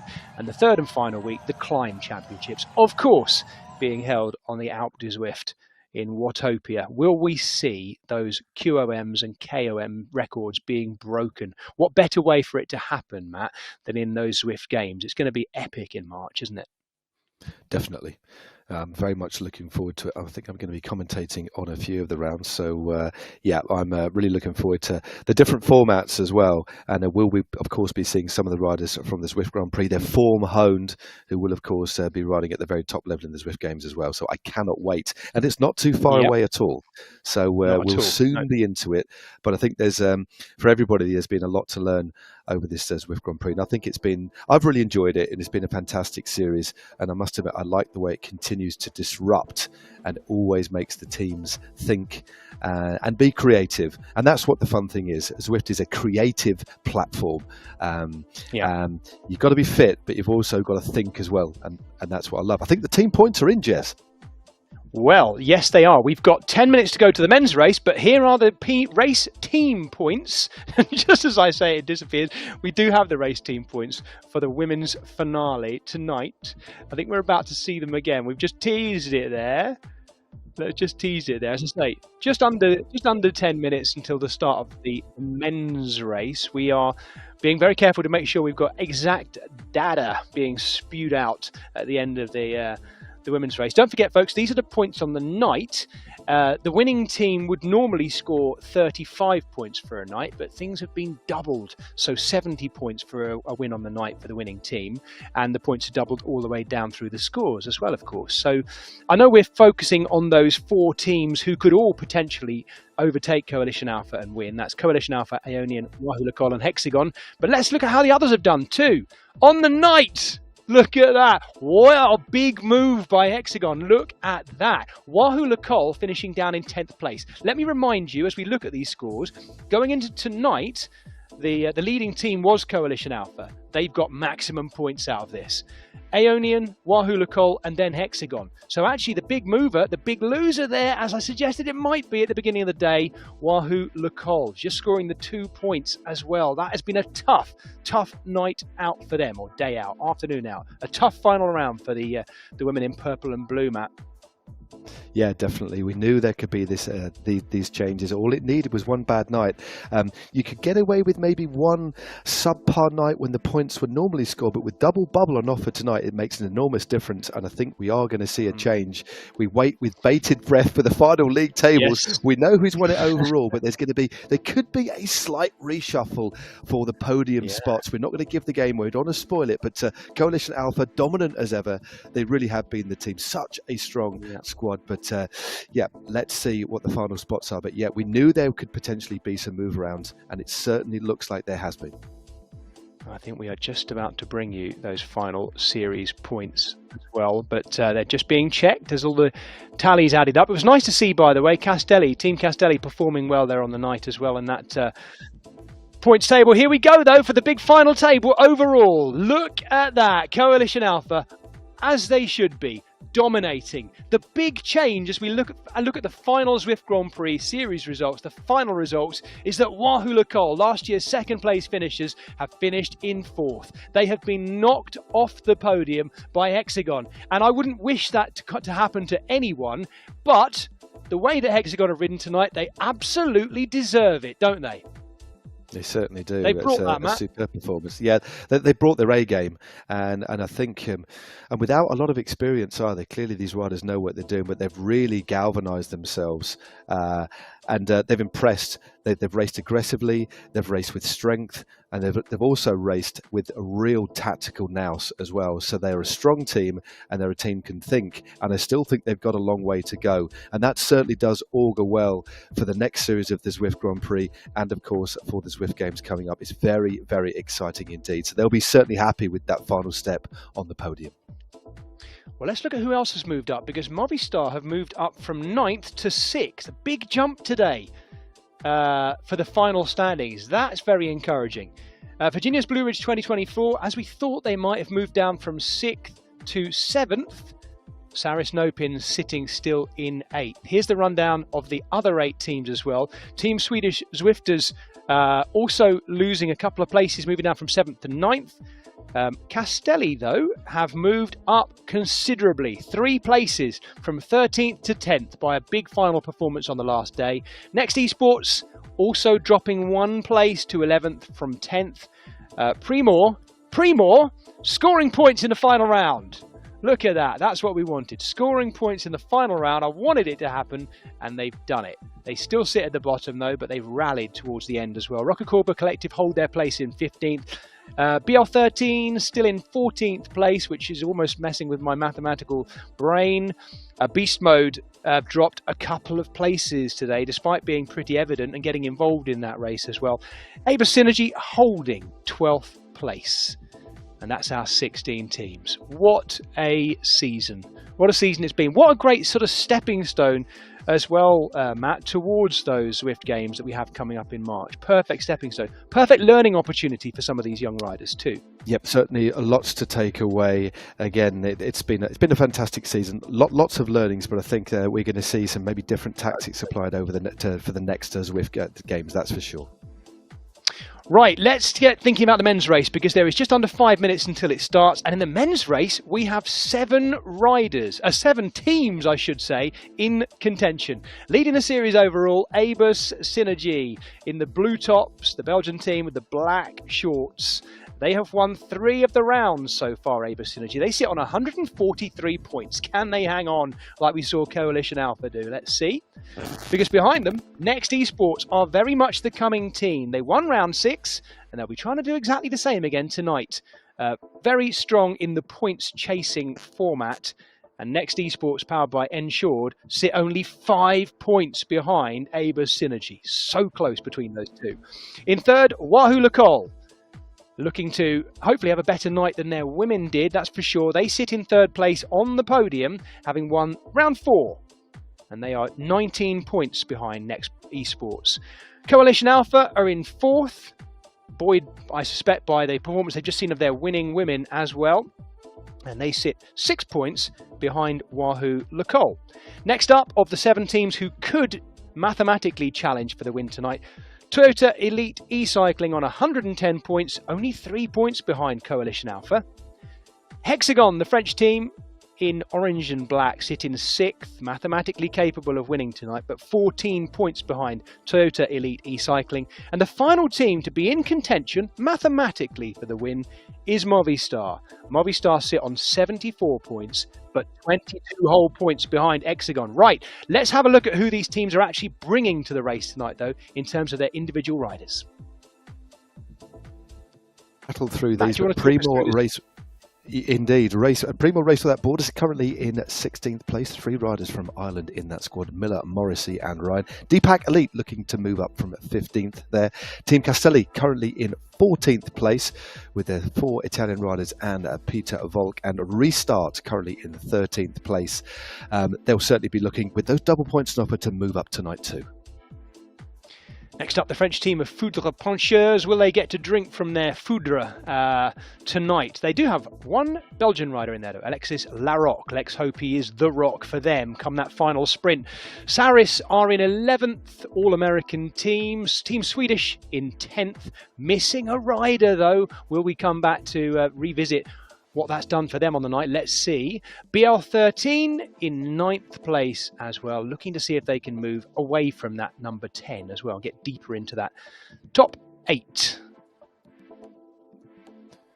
So, moving on to the top 8, they're Beast Mode, powered by Rose. They've been riding solidly, as they always do. Christophe Thiem, quite often the rider that galvanises that particular team. Movistar, as Jez was saying, can move up. They could potentially win this, but it's going to have to be a good one. Harvey Glednis, Jimmy Kershaw there. Hexagon, again, across on the men's, another breakout team, of course. Michael Plantereau has been riding well of late. Toyota Elite currently sat in 5th. Watch out for Brad Gouveris, and in particular, on a course like this, Martin Martins could be their key riders. 1.5 minutes to go till the start, just under. Coalition Alpha in 4th place. All of these teams could mathematically win on the night if they get things right. 4th place for Coalition Alpha. 3rd place, and up onto that podium for Wahoo Lacol, led once again by Howell Davies, who we've had as an expert, haven't we, on the coverage of the Zwift Grand Prix already this winter. And he has the world champion, of course, Bjorn Andreasen, ready to do his thing. Will we see him go for one of his long breakaways? Let's see. Next up, Next Esports, who sit, I'll remind you again, just 5 points behind Aber Synergy. Next Esports, Aber Synergy, absolutely heads locked together and ready to go at it tonight. Aber Synergy are leading, but only just, and an all-Belgian team in that Belgian kit of Aber Synergy. 40 seconds to go. We are locked and loaded for an incredible finale in the Points Hunter. The women's race was absolutely brilliant, and the men's race I know is going to be just as good, Matt. This is going to be cracking, isn't it?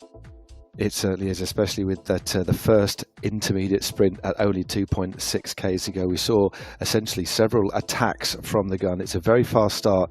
And just because we got so many points on offer early on, I'm expecting similar in the men's. Of course, the race blew apart.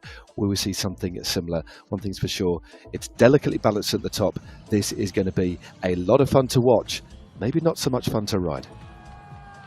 Oh yes, 2.6 kilometres to go to that first sprint point where 2 and 1 points are available. Here we go. There is no way they're going to hang around out of this start. There must be some of these 16 teams who've said we are definitely going for those first points and then get out of there. I must admit, if you're a strong, punchy, fast rider, it must be quite tempting, I'd have thought. Nathan, I'm just thinking about you here and how you would be playing it. You were talking about the benefit of being a mountain biker, having a snappy start like that, getting off the grid nice and early. I'd have thought a nice evening out in a race like this would be get the first 2 points and get the heck out of there. Well, yeah, it is kind of like a hole shot in mountain biking, isn't it? It's a lot like a hole shot if you're going to try and go for it. The only thing is, you know, whether or not you want to risk a whole lot of energy up front here, like what we saw in the women's race is that these initial little bumps, they do have a lot of rolling speed. You are going to get a pack that's trying to chase back, and there's kind of this natural speed when the pack is like, oh, well, it's kind of getting away from us, so we better bring this back, and that kind of like ends up with this mushrooming effect that can kind of roll through a little bit. But, you know, I think you're going to see a lot of counters coming over the top here in the next couple of kilometers. Yeah, absolutely. Almost impossible to say who's leading at the moment because we've got a swirling, rolling front end. What I can tell you is we've got about 2K before we get the first points decided. If you didn't join us for the women's race, just to explain and remind you again, if you're watching the men's race here, there are just 2 and 1 point. So only the first 2 riders through the first sprint point will score. And this being the Points Hunter format, if anyone scores, no matter what they score, they're immediately out of the race. So they can't score any more after that point. The phasing, the order in which your riders score things, absolutely critical as well. We're racing in Harrogate on the Pump Room 8 course, the Figure of 8 course, which eventually on the second lap goes back on itself in the opposite direction. And this is a nice long downhill rolling out of Harrogate itself. Yeah, it's a pretty quick start. They do a little loop round before heading up that long drag that we're a little bit more familiar with. But some moves have gone. Bill 13 getting involved very early in here with Morel trying to move off the front. Another big punch. Won't be long before we actually move through that sprint points as we look at the squad that we've come to know oh so well. Coalition Alpha, Lionel Vujasan, Arne Jacobs, Anders Bengston there. Well, one rider, should I say, but Lionel Vujasan so instantly recognisable and looking very good there. So much pressure on these riders, isn't there? And I know there'll be so many people watching who race on Zwift themselves anyway, and in a way enjoy the kind of gamified nature of it. They enjoy their hard effort and their training. They're doing it for fitness. They're doing it to challenge themselves and level up and move up through the levels. But to these riders, these are elite professional esports racers. It means everything to them, doesn't it? It's absolutely critical not to let your team down. Yeah, it's quite a different feel. Indeed, it looks like we've got Avodi in the French national champions kit coming through there. It looks like he's going to this is a very, very close sprint indeed. Avo and Bont of Hexagon. So Hexagon, two Frenchmen, looking like they're going to take this one. This is going to be a blanket finish here. Very tight to call that one, Jed. I think Hexagon may have just got that as well on the line, but we'll wait to have that confirmed for us. We'll be bringing up that graphic fairly soon where we see things. Harvard Glednes, I think, who's taken it by the looks of it in the orange. Let me just check that for myself. Yeah, looks like Glednes has indeed taken it from Harris of BL13. Both of those riders will, of course, now leave the race. A very short race indeed. Only half the distance of course, an individual pursuit, but super, super quick. But already a couple of teams with points on the board. Yes, we'll confirm that for you on the little points table bottom left of the screen imminently. Pim van Diemen right at the front, and just merging of the wheels of the riders come back together again, that big, big pack.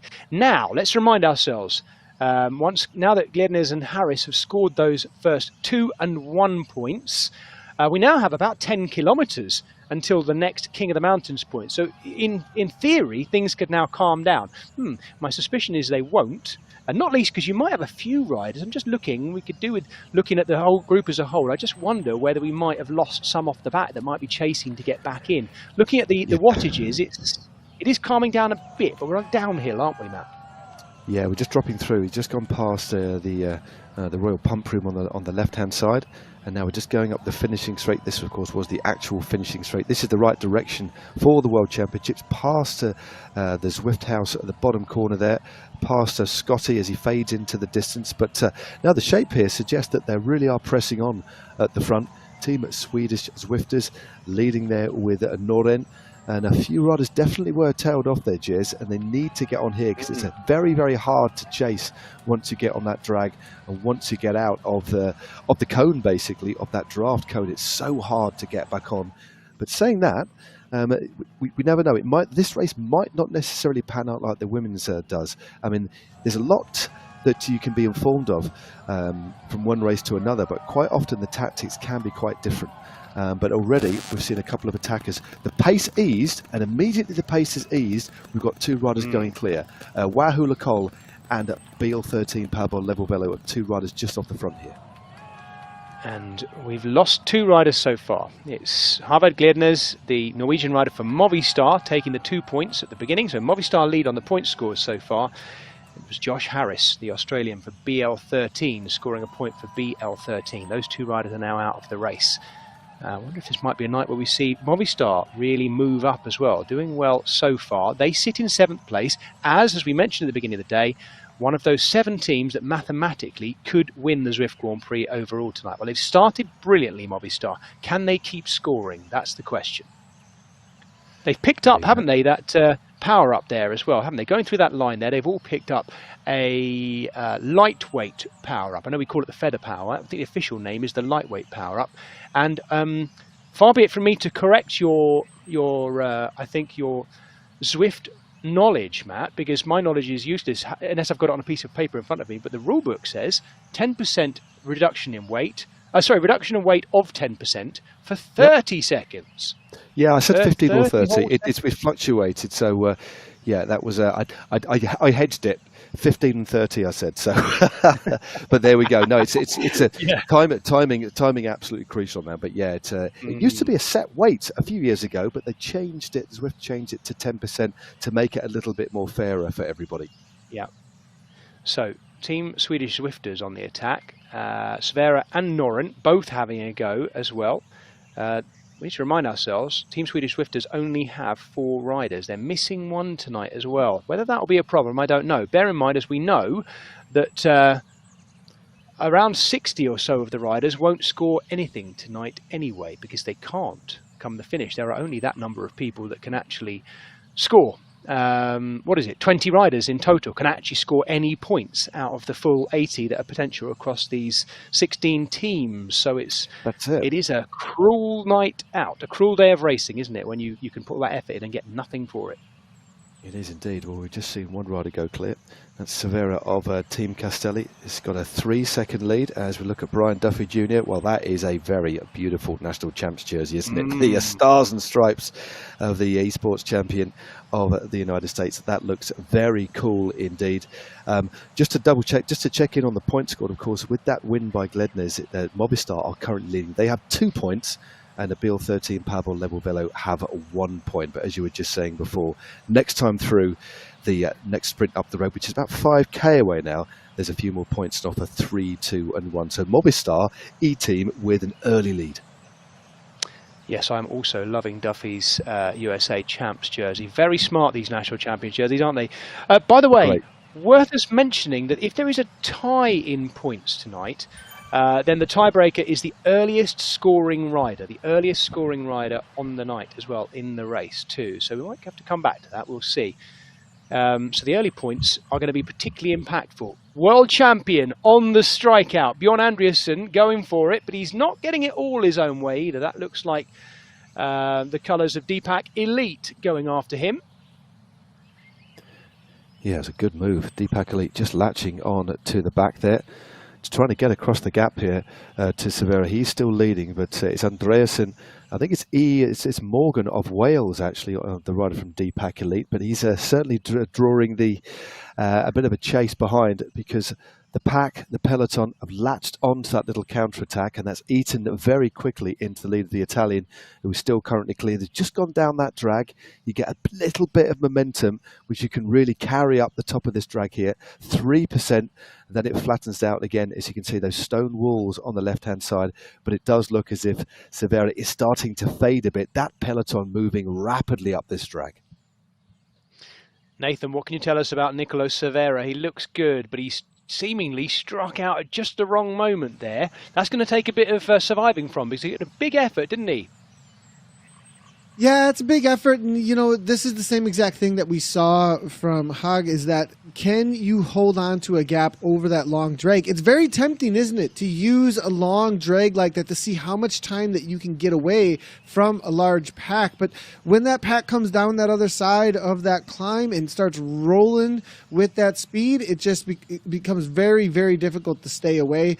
If you did a comparison into kilometers per hour, they were probably traveling 5 kilometers per hour faster over the little bump at the bottom of the descent, actually, and that's what brought that time back pretty quickly. Severa, definitely a rider who likes to break away. I wouldn't be surprised if he's able to hang out toward the later half of the race as well. Another attempt after letting the legs maybe. We'll see. We'll see how much he can rest up. I mean, the KOM's coming. We'll see how hard they go and how negative the racing is. If 3-4 get away, they might calm down over the top of the KOM, but it'll be interesting to see how that plays out.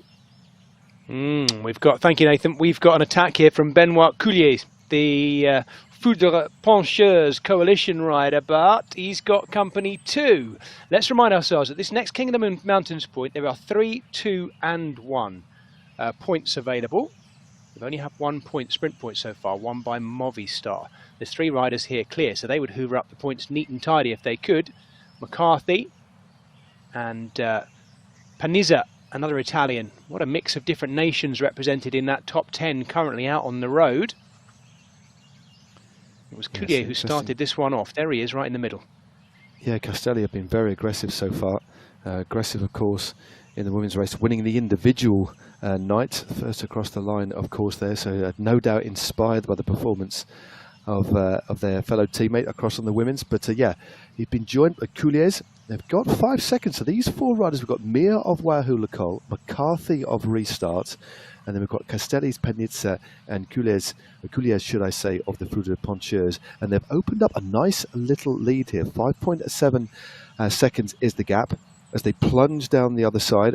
An opportunity on this particular section as it gets pretty steep there. You can just see top right, there's the gradient, minus 14%. Remember, they've got to come up this in about 14 kilometers time. And that's an absolute brute. They carry a lot of pace here.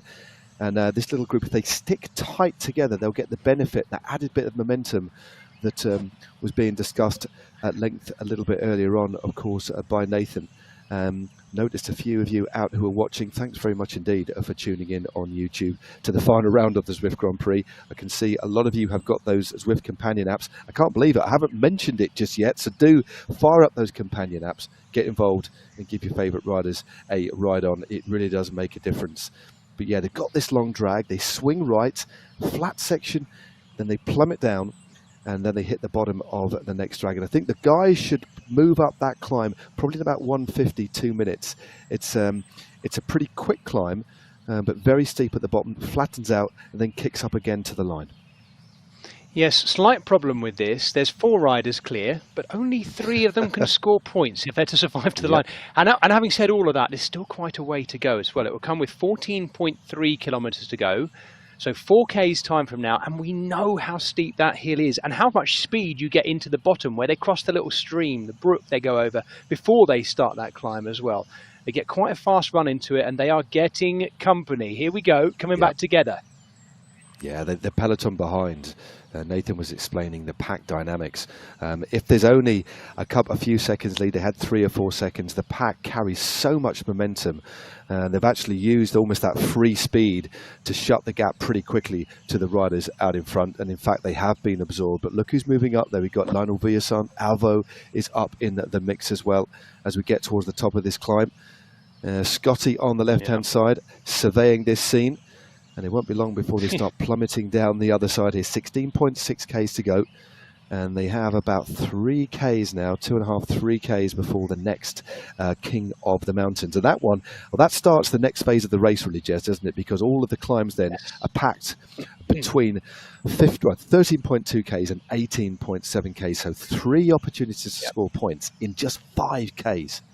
Yeah, there's only about 2 or 3K between each of those points. And then we have a bit of a longer gap. We have just over 8 kilometers between the final King of the Mountains point and the finish itself. Don't forget, the finish is where the highest number of points are, 6, 5, 4, 3, 2, and 1. And look at everything bunching up right now as well. Nathan, can I just ask you a question about, and this is me extending my understanding of the gamification of Zwift as well, how it works and how it interacts with what the rider's actually doing IRL, wherever they are around the world on their turbo trainer or their Zwift hub. I've got a couple of questions for you. As we watch them go into this fast descent, how do you instigate the super tuck? We've mentioned it a couple of times. Is it just a case of coasting on the pedals, or you've got to be up to speed already for it to happen? So that's a great question. It's actually changed since Pack Dynamics 4.0 launched last summer.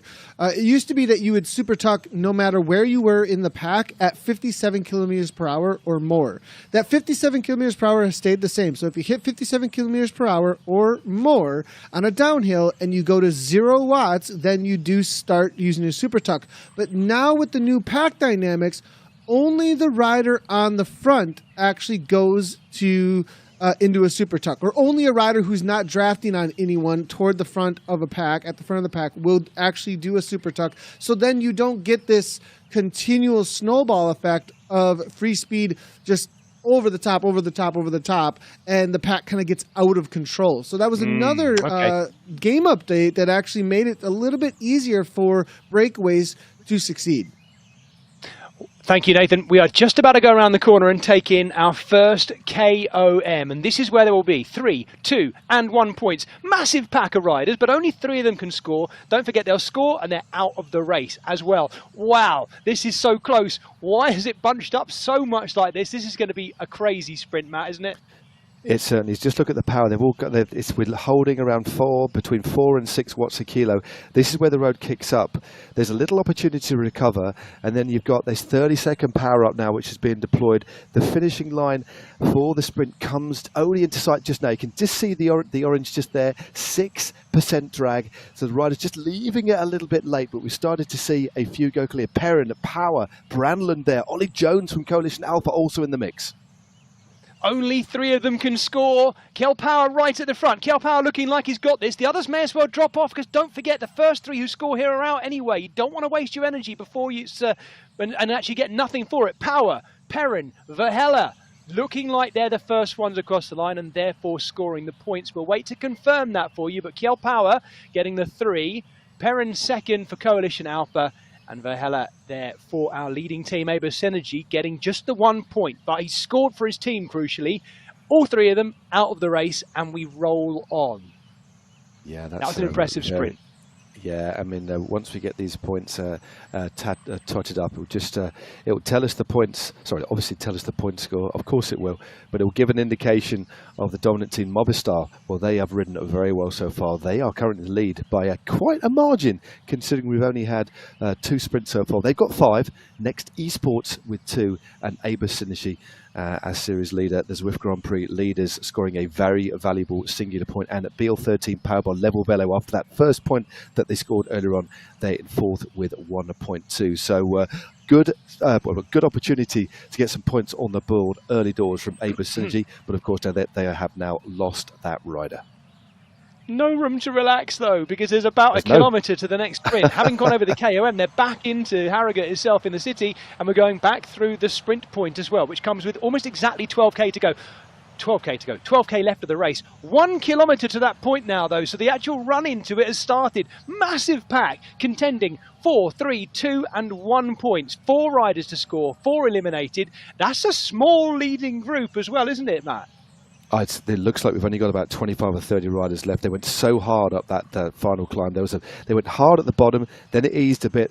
Another power-up been saved by Martin Martins. He's already had a win on the board. Mentioned Martin Martins at the top, but he's gone very long. But he is the sort of rider that can hold and sustain this power. Of course, assisted by the 30-second power-up here, the featherweight power-up, the lightweight power-up, which takes 10% off his weight, although it's a little bit flatter here. Just look at the speed that he's managing to carry. 10 watts a kilo. He's been closely followed, though, by the Belgian Lionel Vuillersan round this corner, and it will come into view very quickly.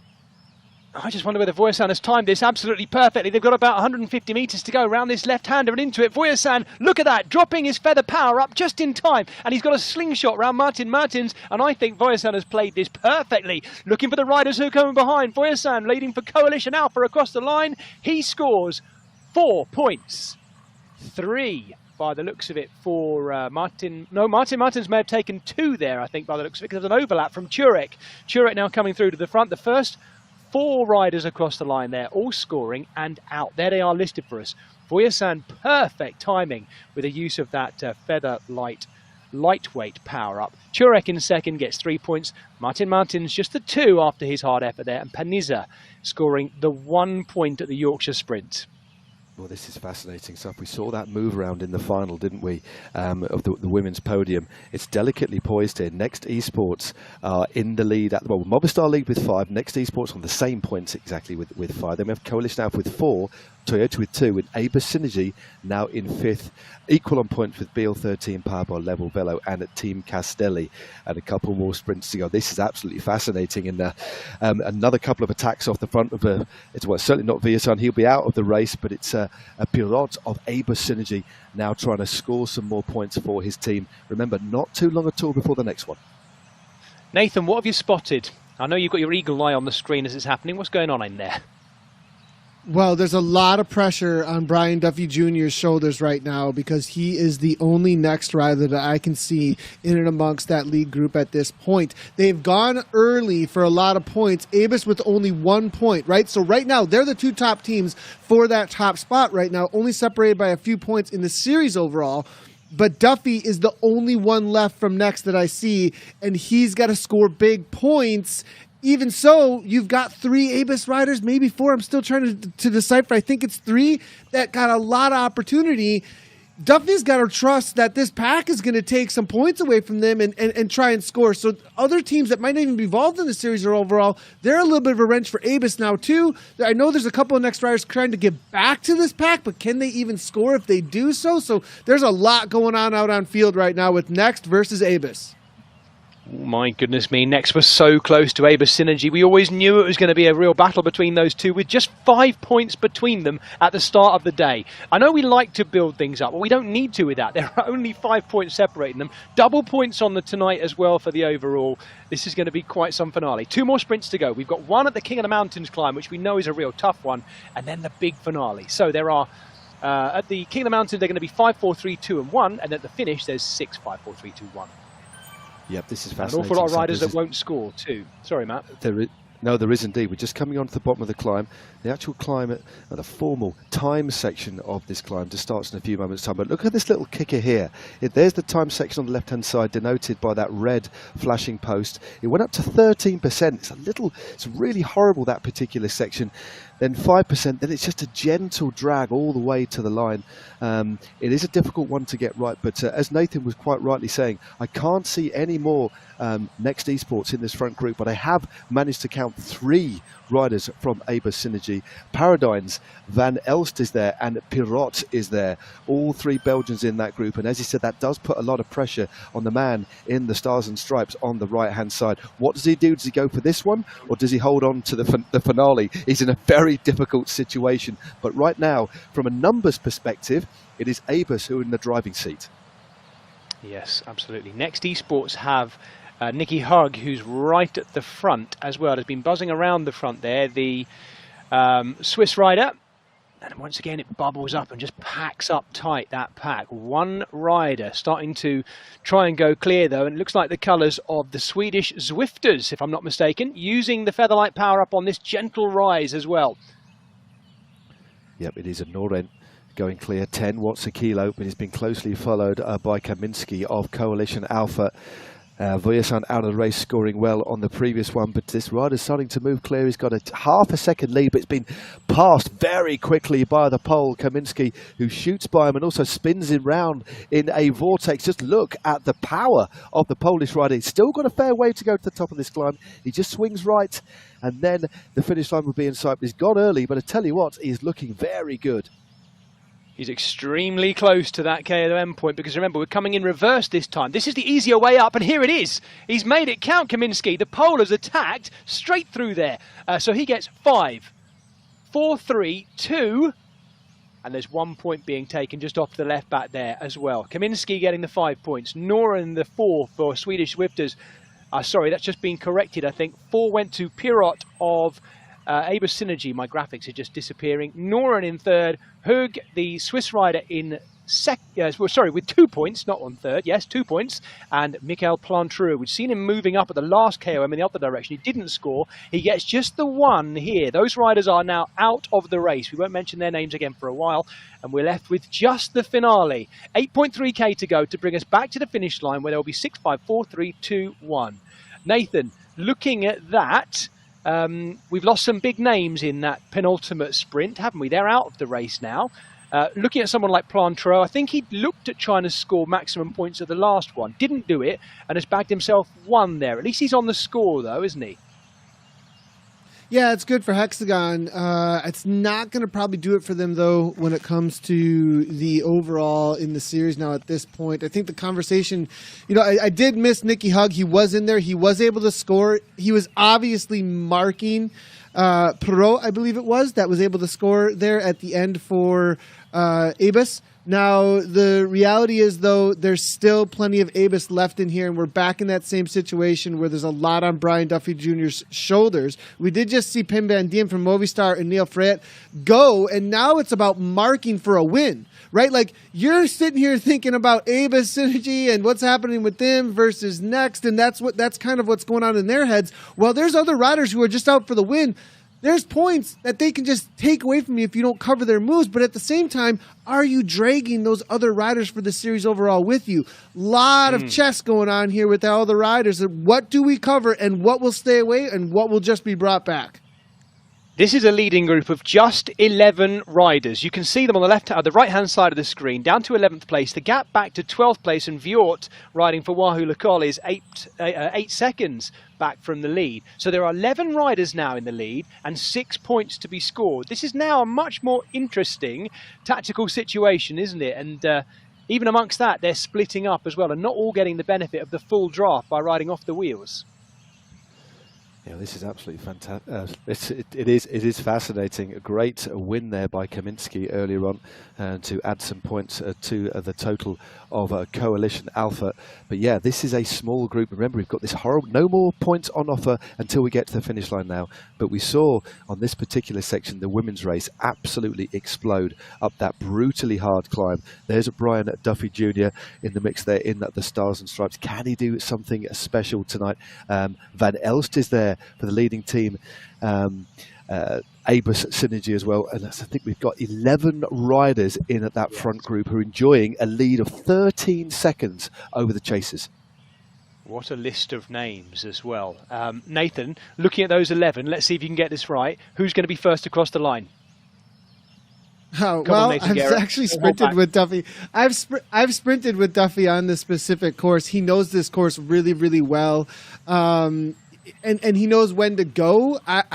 It's hard to go by Duffy Jr. with the kind of form that he's been on, with the dominating performance. So I think Duffy Jr. is going to be my pick. You know, coming from the USA too with the national champions kit, how can I go by him, right? So now the thing is, with three Abus Synergy in there, they just got to cross their fingers that some of the other teams are going to take away those points, with the points being so incredibly close. I think there's a separation on the day of 2 points right now. Lovely, thank you. So Nathan is going for Duffy Jr. Matt, come on, give me a pick. Who's going to get the 6 points out of this leading group of 11? It's a tough one. Who looks good to you? It really is. I think Andreasen. We've got two. We've got two very spectacular jerseys, two of the most gorgeous-looking jerseys in the world: the Stars and Stripes and the Rainbow Bands. And it'd be great to see, wouldn't it? Again, from a fan's perspective, from a purist perspective, the world champion winning the final round. But he's up against it, and that climb is coming very shortly. As Jeannaudet, great ride by the man from Foudre Poncheuse, just moving through to the front, backing off a little bit here. They've all really backed off the power, because if you go into this particular climb, even at 5 or 6 watts a kilo at the bottom, you'll tire, because just to get up the gradient, you have to be punching about 7 or 8 watts a kilo. So everybody backing off, but just watch those numbers turn red on this climb in about 200 or 300 meters time. Check the team points on the left there too. Let's keep that graphic up. Leading on the night in this race so far, 9 points for Coalition Alpha, ahead of Next Esports with 7. Next Esports, remember, we're in 2nd place on the day. Abus Synergy with a leading team going into this final round. They sit in 3rd place currently. Movistar have had a really good ride so far in 4th, having started the day in 7th. Of course, these are just the points for this round. But let's not forget, double points score for this final round, so it's twice as important as usual.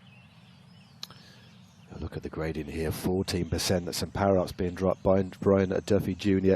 And just moving up on the right-hand side. And there's a big attack from Paradigms just coming through into the centre. This is the bit that we were talking about. This is that horrible section of road. The top there, I always use that marker, that gate on the left-hand side is where the gradient starts to ease. But what it doesn't do is completely level off. It just drops below double digits. So riders have already maxed out. Riders already in the red here. But this just keeps on going. It's still at 8%, then 7%, and it's horrible. You think the road actually drops away, but it actually continues to rise. No. This, I can tell you what, the riders here are going to be going through absolute hell. And there's only 8 riders left at the front, and they're dripping off the back of that. I was watching Van den Ekelt there, and Van den Ekelt of the Wahoo Le Col is also getting dropped. We are basically reducing down this leading group. We're reducing it down to a very, very fine source, because we now only have 1, 2, 3, 4, 5, 6 riders left, 6 to score, 1 more coming back in. This is going to be a brutal finale. It certainly is. And talking about Andreasen winning this race, what I don't think he has is this type of sprint that the likes of Brian Duffy have. You know, when you look at the way they actually won the World Championships, it was a brilliant play, but he went very long. He doesn't have the same sort of punch. But what he has got is the opportunity to go long. And after this left-hander, as we know, it drops down, and there's a nasty little kicker that takes us up to about 1,900 meters to go. And I think anybody who doesn't trust their sprint, they have to go there if they want to try and take maximum points. But at the moment, if it stays together as a group, I would tip the American champion. Yes, there's quite a long run in down to the finish. Big attack here from Freyet, the American Neil Freyet of Restart, looking to capitalise maybe on his team's lower position in the overall classification going into this and see whether no one chases. He could be timing this perfectly. It's a good move by someone who might not be seen as so much of a threat, guys. Indeed, but he's got a 1.5 seconds lead. Another rider to think about with a very strong finishing sprint is Pim van Diemen. He's seventh. He's one of the eight riders left in this group. Nathan, let's bring you back in. 3.5 Ks to go. This race is hanging in the balance here. Who is your favourite? This is all over the place. I mean, Ed Morgan just dragged back another Abyss Synergy rider I saw. Van Elst was just covering moves from Bjorn Anderson, with Van Elst being on Image Synergy as well. Literally, the series overall is coming down to this last sprint right now, and Duffy has been sitting and just watching and watching and watching.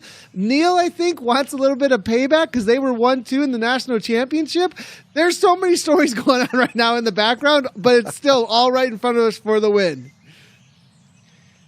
Fantastic. It is coming back together again, though. The Welshman, Morgan, just hanging on, just under 6 watts per kilo.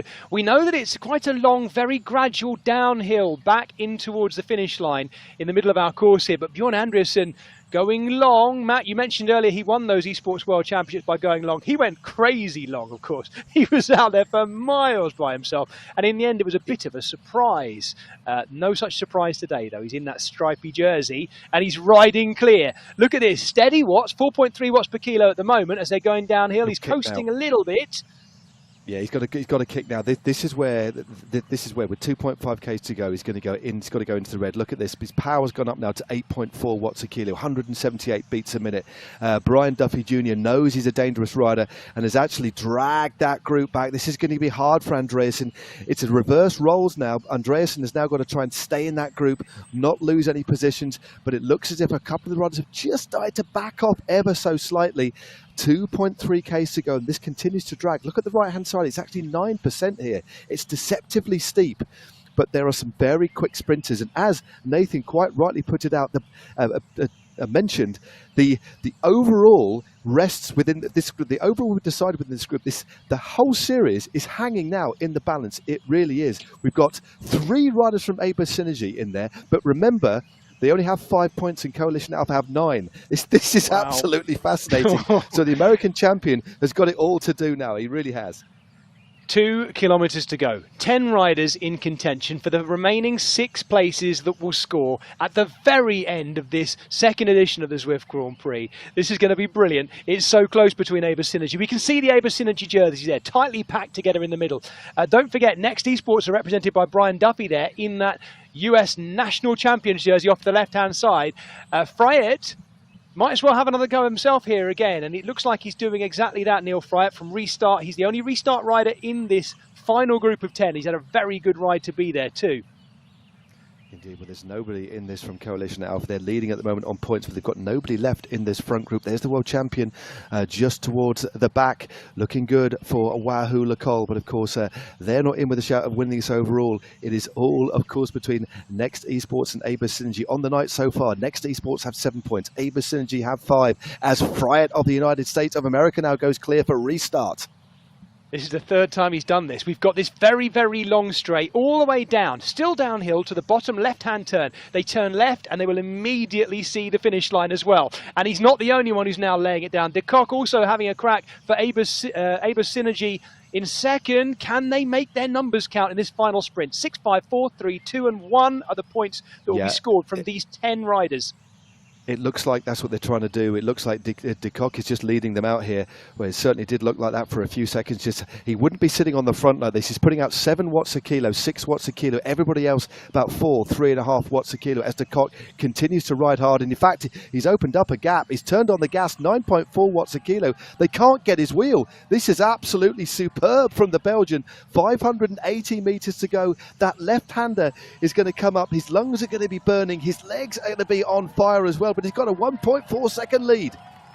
Mathieu de Kock is about to take the left-hander here. He'll see the finish line straight away, the Belgian, riding for Abyss Synergy, our leading team. They would want to do this at the final round. Can he hang on, though? Because they're properly opening up behind now. De Kock has gone long. I think he's going to get past. Yes, he is, but by his own teammate. He's been passed by Paradigms. Paradigms now going for the line. It's so close in this final sprint. Absolutely electric racing right at the very end. We're watching a sprint from the front, and it looks like, I think, Paradigms has hung on ahead of Duffy, Fryatt Andreasen, Van Alst, and the final point will be scored by Gilmore for the team who took it up early on today, Hexagon as well.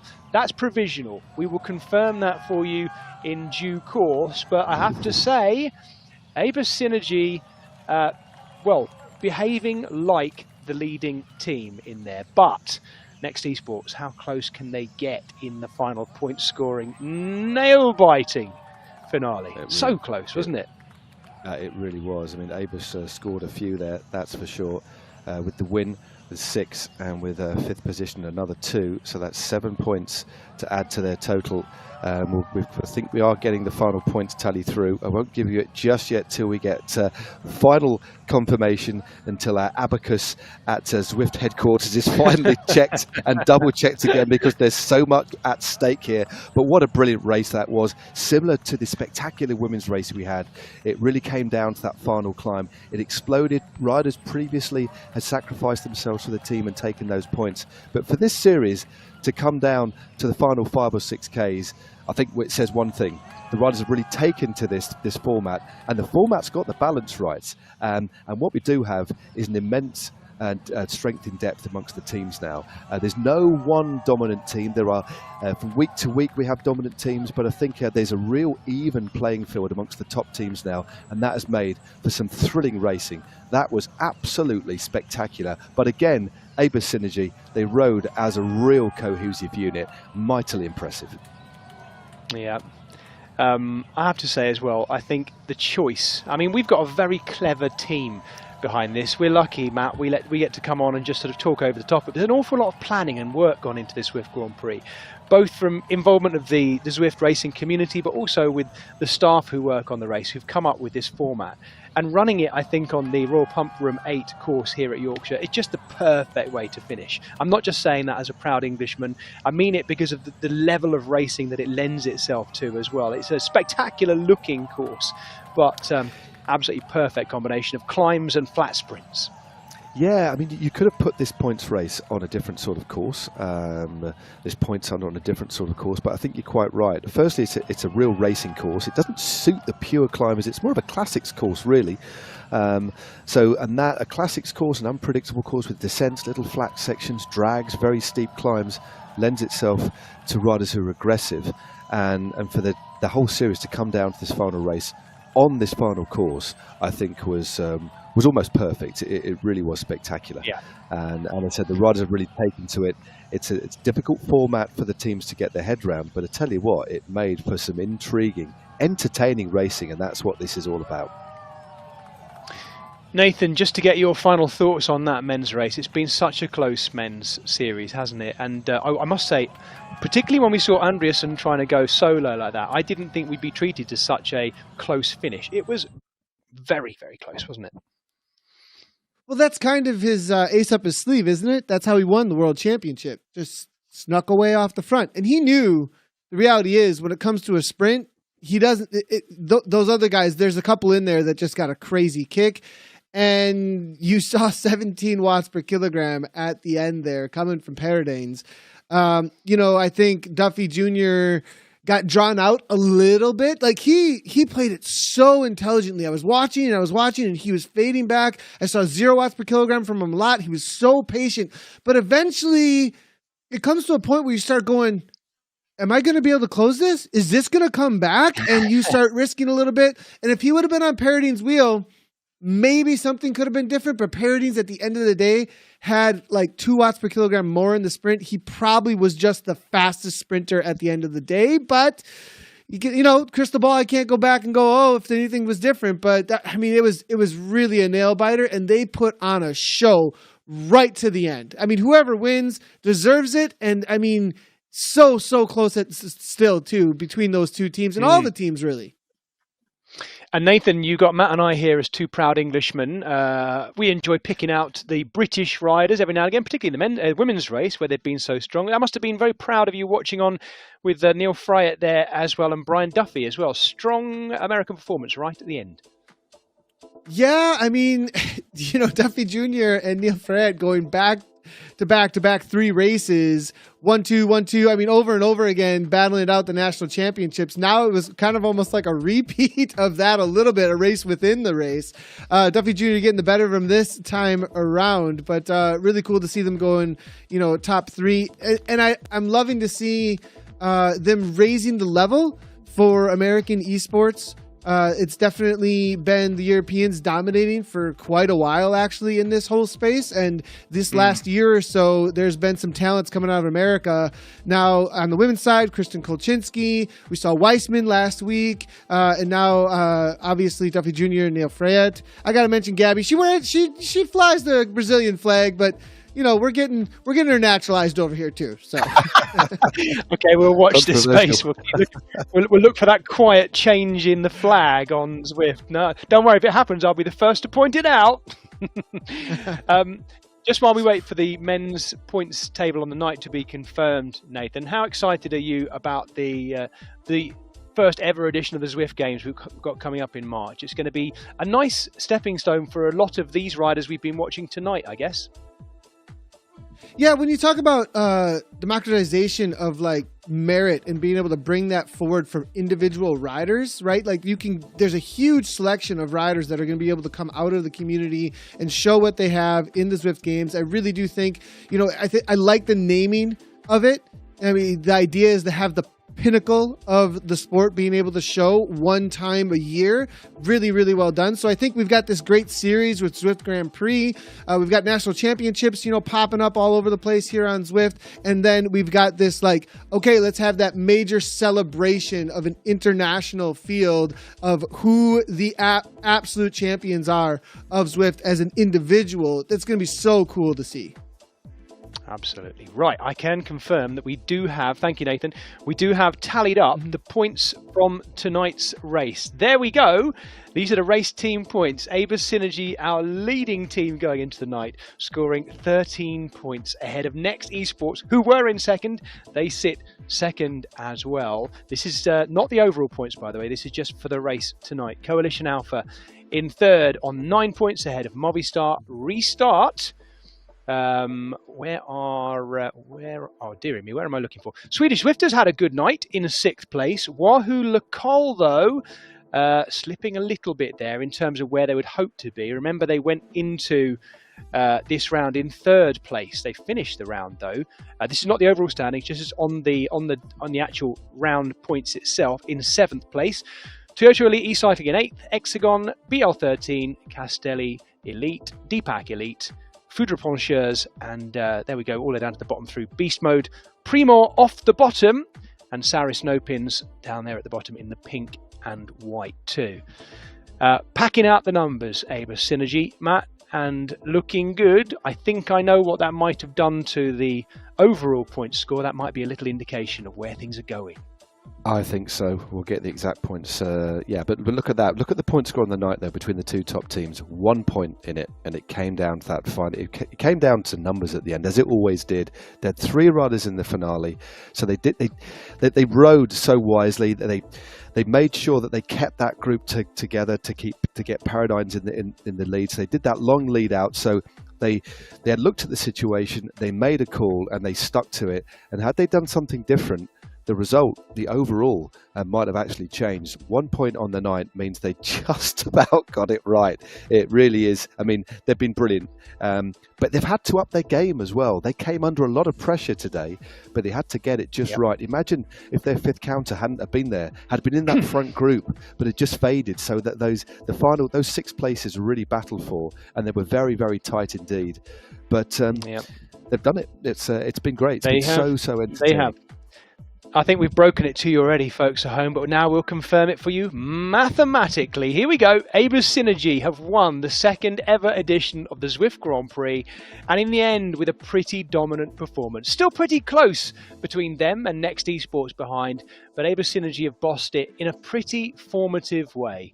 Look at that. And there's their point scores across the full 7 rounds. Maximum points again tonight as the winning team ahead of Next Esports in 2nd. Coalition Alpha have moved up. So we have had a shuffle on the podium. Coalition Alpha with a strong performance tonight have moved up from 4th to 3rd. And Wahoo Lacol, a bit like they did in the women's race, just not quite having what they needed on the night to stay right up there. Wahoo Lacol, a great finish in 4th place ahead of Turtu Elite e-cycling. Exagon, Movistar moving up, maintaining their 7th place. One team who have moved up though is Team Swedish Zwifters, moving up from 10th to 8th tonight, and they'll be pleased with that to be on the first sheet. Beast Mode were 9th in the end, BL13 in 10th, Restart powered by Alex Coaching in 11th, Foudre Coalition in 12th, Saris Nopins 13th, Team Castelli Elite in 14th, Deepak Elite in 15th, and Primo Racing Without Borders Esports down in 16th place with 10 points. That concludes the overall points table for the second ever edition of the Zwift Grand Prix, and already onwards, team managers, teams, riders, and us starting to think about next year's Zwift Grand Prix, but not, of course, before we brought you the Zwift Games, which might just change absolutely everything. Massive congratulations to all those riders in there. One of the things we want to do on this final round is actually grab a word with some of the riders. Our winning women's team, our utterly dominant women's team of Coalition Alpha, resplendent here in their avatar sense in-game. I'm pleased to say we do have one of their riders, IRL, ready to chat to us. It's the British rider, Alice Lethbridge. Hey, Alice, welcome to our coverage. Hi, thanks for having us on. And thanks, I was just going to say thanks for the series as well. Oh, not at all. It's been very much our pleasure. It has been so good watching the way your team have taken it on. Such aggressive racing. And also when we consider where you came from last year, where last year's series was dominated really by Aeonian, your team in the end last year, was sort of 10th. I do apologise. You were 10th last year. You're, of course, as strong as the makeup of your parts, but can you tell us a bit about how you joined the team and the journey you've been on within Coalition Alpha? Yeah, so obviously I was really fortunate to get to go and do the Esports Olympics out in Singapore, and I was on the same team as Leo, and I just got chatting to him because I was managing Socks for Watts last year, who did really, really well, but we didn't quite have the setup to match Aeonian and really challenge them. So I had a chat with them and basically said, I know you've got some really strong riders at Coalition Alpha. I would like to come across and bring some of my riders with me. And I think this year we've had a star in Lou, but one of the reasons Lou has been able to just really fulfill her potential is because she knows she's got backup, and then she's really inspired the other riders. So we've just had an absolutely phenomenal team spirit all season. Alice, does it help? I mean, I'm a bit biased. You're talking to a British commentator. You've got a strong core. You've mentioned Lou there, but you've got a strong core of British riders. But also, not just that, a nice mix of different nationalities. We've just seen Aber Synergy in the men's race win with an all-Belgian team. I'm guessing it must help when you can communicate with each other in the same language, and you maybe know some of each other IRL in real life as well. Yeah, so Mary and I know each other really, really well from racing in real life. And then I guess, Steph's been racing for a long time on Zwift too, so we've known her through that. And yeah, just picking up the riders. Lots of us race community stuff together as well. We chat all the time in the week. We're all friends. So the communication just flows. There's no problem. And we also know each other as riders. We know the strengths. We know we've got good Zwiftcraft on the team as well, I'd say too. I think Matt's got a question as well. Go on, Matt. Yeah, thanks, Jez. Hey, Alice, congratulations. But what I wanted to ask you, what are your thoughts? How do you tactically get to grips with the weekly change of formats? That must take a lot of work behind the scenes. Okay, how do you grapple with that? And I take it you must enjoy it. Yeah, so I was really happy to race tonight because I've had to sit out a few races ill, but that was almost a blessing in disguise for the team because I ended up in the team car, and I'm kind of obsessive with statistics and numbers, and I just love cycle racing, so I'm a bit like it in real life as well. I watch a lot. I know about other riders too. So we decided like being aggressive was the best form of like to race, but we also like know the other riders. So we know who to chase, who not to chase, and these sorts of things. So play to our strengths, but also just be smart. Well, it's been great. It's been great to watch. Yeah, it's been fantastic, and hopefully we'll see you without being put too much pressure in the Zwift Games as well. Yeah, I think a lot of our riders will be joining it. Really unfortunately, one of them clashes with one of the British National Series women's races outdoors. So some of us can't do all of them, but some of the riders will be going for all of the races, and the rest of us will support them the best we can in the others. Great stuff. Thank you. Fantastic. Thank you, Alice, and well done to your team, Coalition Alpha, as well. Enjoy the celebrations. I hope you get to celebrate, maybe virtual celebration. Yeah, and thanks to all the other riders that have made it so special too. Fantastic. Thank you, Alice. Wow, what a lovely moment to be able to actually touch base IRL with one of our best riders as well, racing tonight, the British rider Alice Lethbridge for the Coalition Alpha team, managed by Reese Howell, so big hats off to Reese as well. For a fantastic performance by them. I think we've got some little replays of the winners as well to watch. Let's have a look at them as they happen too. Maybe getting a chance to look back on the finales this was as well, coming into the finish in the men's race. What an overlap we saw there as well. What an amazing final sprint. I quite enjoyed watching it from just over in front as well as we watched that final sprint being laid down. What a finale. And that was the sprint of the men's race. Really close, and not everyone there scoring either, and they'd have known that as well. Every single place counted.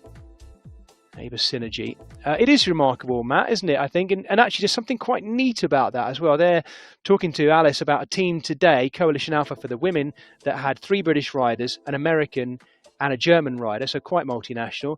But then that Aber Synergy team, very much true to the colour of their jersey too, an all-Belgian team. And that can't be... I guess there are some benefits through communication, the riders knowing each other, being close to each other and what have you. But also to bring together a team of combined strengths like that. You could imagine maybe the strongest team being made up of hand-picked riders from different countries all over the place, but nothing like that with Aber Synergy. All Belgian, all in, and winning. Exactly, and we talked about it at the top of the show, didn't we? We identified that arguably their strongest all-rounder, Lennart Turgels, didn't even ride tonight. So what they have, whatever permutation, and Lennart actually hasn't certainly ridden all the rounds either. They've got strength in depth. So basically whatever permutation of riders they field in any event, regardless of it being a points race, a scratch race, a team time trial, they do well. So they're consistent because they have strength in depth, and also as Alice was saying, that they race smart, they're intelligent. And especially on a difficult course like this, the harder the course, the better, really. Although saying that, they're very effective on the flatter courses too. So they are the benchmark. We talked about the raising standards across the board, and how close it was in the end. But every single series of the Zwift Grand Prix, we see generally the bar raised, and it's Abus that are the team of the moment. So that they won. It was tight in the end, but it's just their strength in depth that gave them that extra resilience, I think. I think we should be able to go to... I think we may have an interview, actually, with... I do apologise. We're going to see a replay of the women's final first, and then we're lining up an interesting interview, which I'll hold back for you, but I'll tease you with that one. Let's have a look at the finale of the women's race. Colombi, so impressive over the last 2 rounds, Celine Colombi, and solo by herself, coming into that finish, and a little wave for the crowd. I like it. Look at the shots there of her finishing, utterly exhausted. Nathan, Zwift is a horribly, when you watch the rider, unless you're watching the racing, that's the wonderful thing about people watching this on YouTube, you get to get absorbed in the racing. In actual fact, if you literally ignore the numbers, ignore the tables and charts, you're watching a brilliant electric race. But it's brutally hard on the body, isn't it? So difficult to cool yourself down. We watched Celine Colombi finishing there. She's absolutely drenched and exhausted. It's like nothing else, isn't it? the effort. Yeah, I mean, the effort put in for sure. You actually are bringing back memories of my first real year of training on Zwift fairly exclusively through right up until my opening mountain bike season. And I remember the moves being made in that race and a surprise of like, oh, I'm really familiar with this suffering and this doesn't feel that bad because of how much I had put in when it came to like racing KISS 100s on the weekends, jumping into the Tuesday night, Zwift training races and the kind of like trying to hold on with a worldwide level of talent. That was definitely an eye opener for me. There is just a reality of like, these people are just throwing down as much power as they possibly can. It's very tactical. There's drafting, there's all that kind of stuff. But there's also like you are sat in a stationary spot on your bike and producing as much power as you possibly can throughout the entirety of whatever that interval might be, right? So it's a lot more controlled. And with that control, about power outputs and all that kind of stuff, it really, I think, accentuates that need to just throw it all down on the line at those moments. So definitely it's a type of suffering, a type of sport in its own right as far as like how you get it done in that respect, as far as how hard it is. Nathan, thank you so much for being there for us throughout this whole series this winter, both on the bike racing, but also giving us your insight and knowledge. Thank you, mate. We really, really appreciate it. I'm hearing rumours that the Aber Synergy men's team are too busy celebrating even to talk to us. And why not? They richly deserve it as well. The Belgians, maybe they're popping open a Belgian beer or two. And why not celebrating their incredible performance?